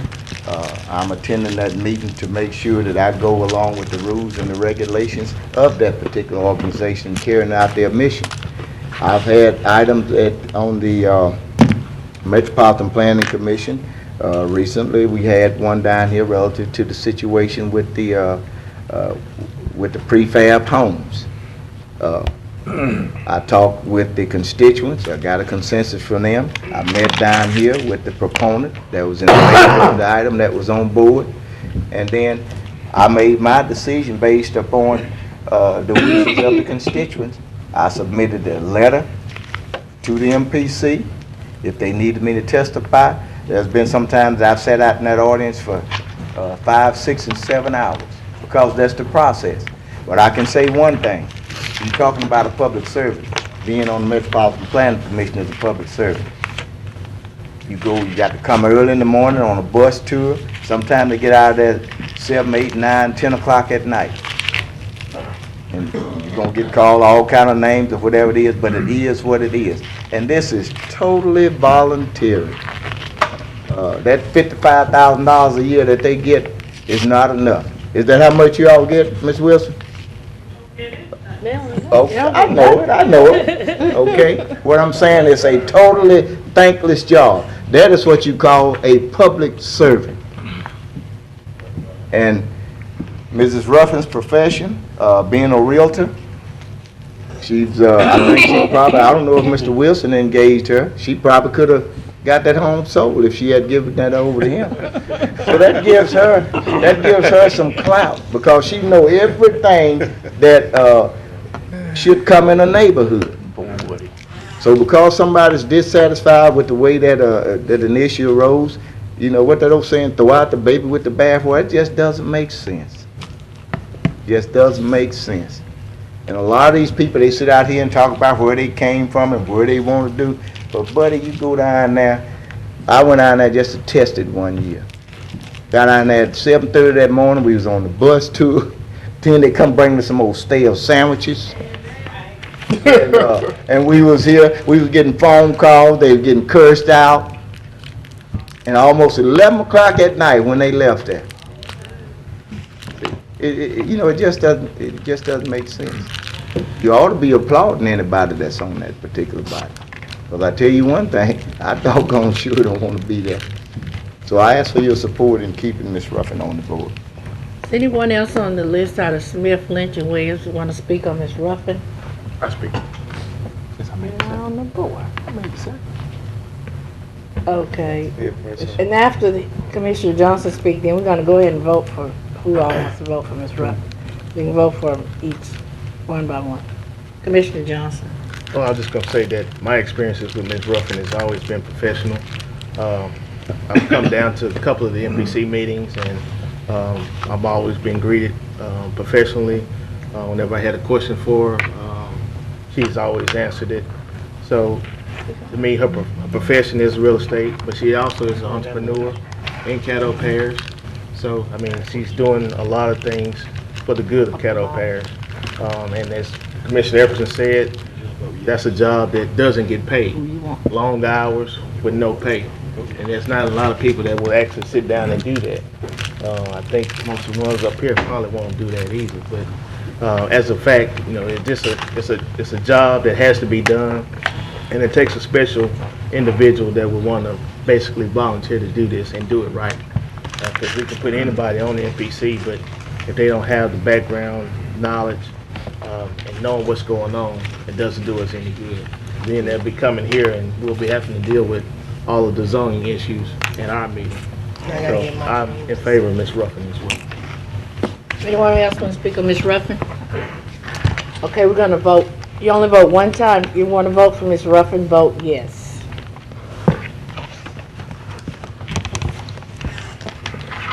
And she gets 3 votes. Next, Mr. Clerk. Mr. Lavette Fuller? Yvette Fuller. Out of Smith, Lynch, and Williams, do you want to speak on Ms. Fuller? Okay. If you want to vote for Ms. Fuller, please vote yes. Oh, what about it? I guess I must have gotten confused. I wanted to make a substitute motion Went through each one. on that appointment. I want to make a substitute. Want to add somebody to the list? Nomination. You want to add somebody to the list? In the middle of voting. No, what I want to do is make a motion to postpone the appointment, what are we on? MPC appointment. No, we've already started voting. We started voting. Okay. So, no one wants to vote for Ms. Fuller? Next is Mr. Remedy. Ronnie Remedies? Mr. Chairman, I'd like to speak on Ronnie. I'd like to nominate him. Mr. Ronnie Remedy. I second. Okay, moved by Commissioner Williams, second by Commissioner Smith. Let me just say. Okay, wait, hold on 1 minute. Commissioner Lynch, that was the only thing you wanted? I want to postpone the nomination. I want to postpone the nomination of Mr. Remedies. Commissioner, Let me speak. Commissioner Williams, Commissioner Williams, Commissioner Smith speak on their motion first. Thank you, Madam Chairman. First of all, I think it's an honor and a privilege to serve in any capacity when it's public capacity, being a servant. No one deserves any special privilege. Everybody should obey the rules and regulations and the law. Nobody's above the law, no matter who you are. But I think everybody should be treated with dignity and respect. If you want respect, you got to give respect. Nobody should be doing anything unethical for any elected, appointed official. I think everybody deserves a right to be heard. So there are people that come down to that office that get off late sometimes, and they can't get there when the meeting starts. We ought to have some flexibility to be able to amend our rules when people need to speak. Don't be so stone-hearted and don't be so mean where you don't have no flexibility to allow the public to speak. I don't think nobody should use their position to do anything. But if you come in a place as a citizen, you ought to have the right to be heard. But unfortunately, there are some people get on these bodies and these boards. They become so demanding. They become dictators. And some of these boards, all the boards need to be wiped off, as far as I'm concerned, because they don't have the compassion to really serve. It's about the status of the position, not about the mission of the position. It's just about the status. And hopefully with the uniform code, when it passes, it'll cut out a lot of the favoritism, the politics. And we have a code that fit the entire parish and the entire city. We want to be worried about a lot of things that we're talking about today. It makes it fair, it makes it equitable, and it makes it... I don't want to look for somebody who's very progressive. This city needs to be moving forward, put all this stuff behind and move forward, and serve people with fairness, and be open-minded to change. That's why I'm supporting Ronnie. Remember, this young man, very progressive, businessman, former Shreveport firefighter. Know him very well. And you know one thing, he asked me. That's one of the reasons why because he asked me, that's why I'm supporting him. Nobody else asked. That means he want to serve because he asked. I didn't know what color, I didn't know nothing about the man, but just because he had the privilege and the respect to say, Commissioner, would you support me? The people I tried at wouldn't even give me a resume. That showed he had the desire and the will to want to serve on this body. And that's why I'm supporting this young man. Not about his race, not about his color, not about anything else. Because he asked me to serve. And I did a little homework on him. That's why I know you're a firefighter and all that. You're a businessman. I did my little research. You're doing a lot of great things. You hired a lot of people for jobs that look like me. So I respect you. I look forward to working with you. I respect you and hope you do a fair job. Be open-minded. Have some flexibility when people show up late. And give them a chance to hear them out. Don't go into recess. Don't even adjourn the meeting. until you heard the last man standing, or the last woman. So everybody need to be heard. It don't matter about if you got acronyms in front of your name or behind your name. Everybody deserves to be treated the same way. Okay, wrap it up. Thank you, Madam Chair. Thank you. Commissioner Smith? It's hard to come behind that guy. I will say this, what he's saying is true. This man is a good businessman, he's solid, he will treat everybody fairly, and he'll do a really good job at MPC. Having served there 12 years, I really don't know why someone wants to do it, but we need a businessman there, and he can fill those shoes really well. So I would ask you to support him. Thank you. Commissioner Lynch? Is this on my motion? Yes. My motion is to postpone this matter. And, you know, I don't really believe in engaging in retaliatory politics. Really? Although I've, you know, probably been on the receiving end of some of that. I don't know why you said that. I just don't think it's right, okay? You sued. I don't think that it's, I don't think that it's right to throw away 8 years of experience on the MPC board. They're going through transition. The longtime director is leaving. Hallelujah. And, you know, experience and years of service means something. It ought to mean something. And, you know, we jokingly say that it takes us 4 years to figure out where the bathroom is. When you're first elected, you come with a degree, you come with, you know, business experience and so on and so forth, but it still takes a while to know what you're doing. It still takes a while to learn this job. And, you know, factoring that in, I just don't think for other than personal vendetta, that we should be throwing away 8 years of experience on that board. Now, there are other openings. You know, we've seen some natural transitions. People have moved. People decided to get off when the reporting system was changed. People decided to get off. There'll be other opportunities for good people, just like there were opportunities for us to seek these seats. We waited our turn. We waited our time. We didn't try to knock anybody out to get something. We waited our turn. And, you know, I'm sure Mr. Remedies is a good guy, but I believe that there'll be opportunities. If it's not this one, it may be something else, and it may be this opportunity, but at a later time. I'm just not inclined, me personally, to throw away 8 years of experience and good work just because somebody pissed me off. Now, I've been to a lot of MPC meetings, you know, a lot of MPC meetings, particularly in my first term. I think I went to everyone. They have a structure, they have rules and what have you in place. I did what I had to do to you know, on those cases that were in my district. And they didn't do me any special favors. I've been there till 11 o'clock at night. I've gone at the last minute when people called me, that the citizens that were supposed to be there said they couldn't make it. I went, dropped everything and went. So I'm just saying, you know, it's a personal vendetta, and I don't think that's right. I think, you know, Mr. whoever needs to wait till the next opening, and I'll be supporting this. Of course, I didn't sue the parish of Caddo. Out of order. Commissioner Epperson? Don't say that. I just second. Oh, okay, now we need to vote on Mr. Remedies.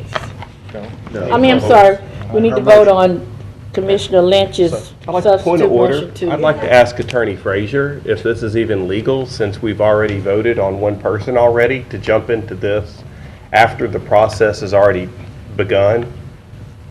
What you all would need to do is, I mean, this could be considered as a motion for reconsideration if somebody on the first vote is somebody who prevails on the first vote is someone who made the motion, and I don't recall what the votes were. But other than that, you need to finish your slate. Wait, now say what you're saying. You started a vote. I believe the motion was to, the initial motion was to go down the slate with the exception. Right. You all were considering them one by one. Right. You now have a substitute motion to postpone as you're going In down. the middle of the voting. Of the process. In the middle of the process. Can you just say yes or no? Well, hang on, let her finish. Yeah. Go ahead.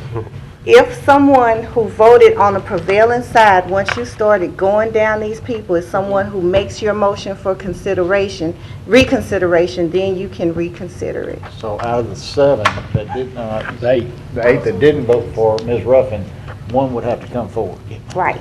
Was that on the original motion to go to, on No, Dominique's that's original on the motion? vote, because that's what you all have started doing. So at this point, it's on, from the prevailing side, on the motion where you all have started voting.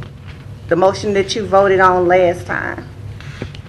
Okay, the Where motion you that- started voting on Ms. Ruffin? Right, but the motion that we restarted the voting process on was on Commissioner Dominique's motion. Wasn't mine. No, wait a minute, let me make sure now. His motion was to approve all of those and exempt the 4 or 5 MPC, ZBA, Convention and Tourist Bureau, Youth Planning Board. And then we started going down those. Then you started what? I'm sorry, I Started going didn't. down those. No, we had another motion. One by one. We had another motion. What was the second motion? Somebody nominated NPC. Commissioner Epson nominated Ms. Ruffin. The ID board, we already I voted mean, on we the did, one ID first we board. did the ID board, then Commissioner Epson nominated Ms. Ruffin. Right, we're taking. So that was different. That was a different motion. Okay. So what are you saying?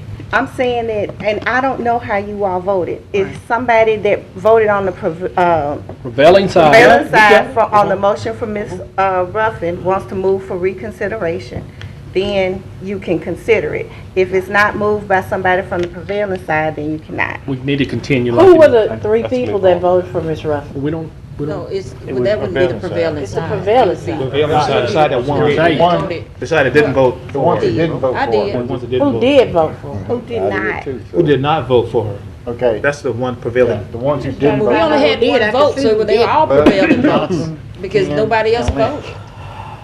That's right, so one of us would have to make the motion. Right. Yeah, I'm not- Johnson, I'm not Ken, making and Lynch I'm not- voted for her, Right. Let's So correct the so you rest of can't us, make the motion, Move on. because you are not the prevailing. right.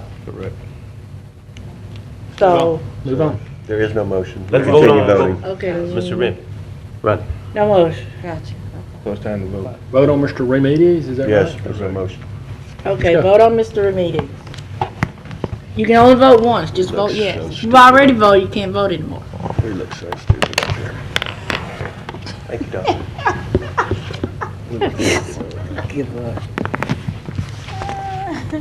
That passes. That's done. 7-1. That's it. No, because you said don't She- vote. she- You said don't vote. She unless you- getting married. man. Didn't matter. Okay. All right, next we move to appoint zoning board of appeals. Stacy Williams is Did you incumbent. mean to vote? Excuse me. Mr. Smith, did you mean to vote? Okay. You record a vote. Need to let him know if you had a vote. It didn't record your yes. Okay. Yes on Mr. Redding. And I did punch the button, so I don't know. It'll be 9. That's that good system we got. Thank you, John. Okay, next. Stacy Williams Jr. incumbent. Ronnie Bergeron. Anyone wants to vote for Mr. Williams, push yes. Did we confirm if this person had moved or not? Where's Steve? It don't matter. They ain't here. He has not moved. I did contact Mr. Williams. He indicated that he was going to be sending some correspondence to the president stating that he did not want to be reappointed. I don't believe, That's a moot issue. at this point, we have not received that documentation. So that's all I have is a conversation that I had with him. He said he did not want to be reappointed. That was the indication, and I encouraged him to put that in writing. Okay, thank you. Yes. Take your word for it. Okay, any votes for Mr. Williams, please vote. 10. Any votes for Mr. Bergeron? Do you need to make a motion? Or just do it? No, you Just go already down did. Let's go. Okay, Mr. Bergeron has it. That passed. Doug, you didn't want to vote? Then we have appointment to the Shreveport Bossier Convention and Tourism Bureau. Yes. Okay. Okay, on the, Miss Matthews is term limited, so you just have your nominee, Kelly Morris. I move for Kelly Morris to be the, Did we get some information on Kelly Morris? Jim Morris's wife. We don't have any information. It's Jim Morris's she's the only wife. nominee. Jim Morris is, That's Jim Morris's Have we wife. done the- I spoke to her. She wants to be on the board. She wanted to be on it some years ago, but had some conflicts and was working. And she says she has time and would love to be on the board. She was my first option, so that's who I've asked to be appointed. And it's a rural appointment only. Please vote.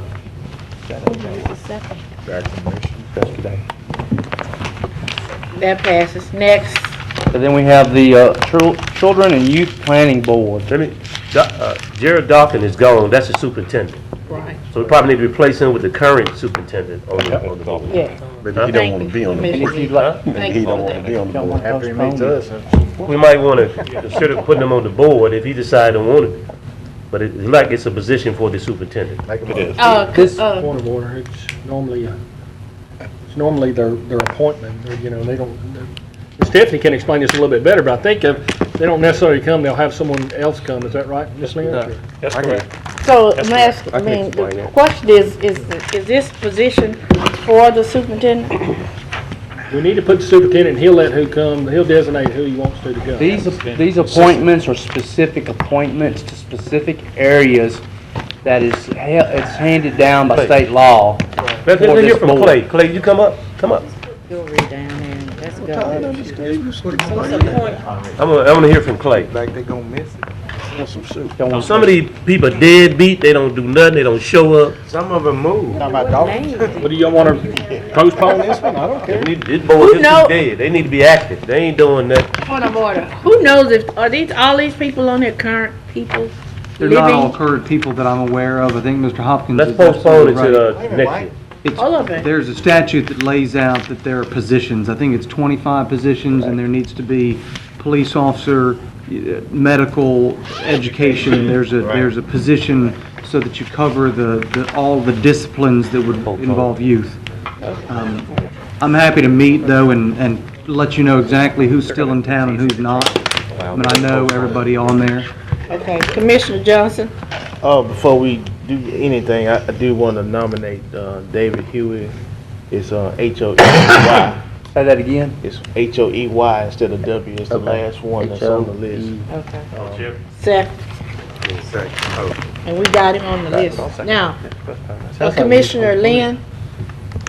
I was in charge of this committee, and we have cleaned these names up, and there are, and people ebb and flow, and I concede to Commissioner Williams, and I'd like to make a motion to postpone this until. Second. Thank you. Can I speak on? And then ultimately, just to postpone it, so we can just clean these names up. Commissioner Williams can work with Clay Walker and with Commissioner Lynch, and we can put some better names on there. And we can spell people's names right in the Will you process. include Commissioner Johnson's nominee? Yes. I'll make It's on there. we'll make a friendly amendment, and I'll second it to include your nominee to the list. Thank you. And I would just like to say that's what I was saying, that we need to get with Clay to find out who needs to be on this list and who doesn't. So postpone it till January, is that right? Yeah, this first meeting in January. Moved by Commissioner Lynn, second by Commissioner Dominic to postpone to January. Who's in charge of January 9th meeting. Commissioner Williams? Well, he's in charge right now. What? I'm a vote, but I want to speak after we get to the vote. No, come on, vote, say now. No, we don't. He wants to speak on something else. Oh, okay. Vote. Okay. Chairman, let me just say. Not adjourned. Let me just say let me just say before we adjourn, I know it's been, we done had some disagreement, we done had some agreement. But I hope everybody have a Merry Christmas and a Happy New Year. This is our last meeting. Thank you, Mike. You know, Sometimes we get caught up in confrontational, but at the end of the day, let it go, and we still as people and have to live together. So, happy, Merry Christmas, Happy New Year. Thank you. Thank you. I'm going to that off. When y'all have any, Hey, all that sneaky stuff. yeah.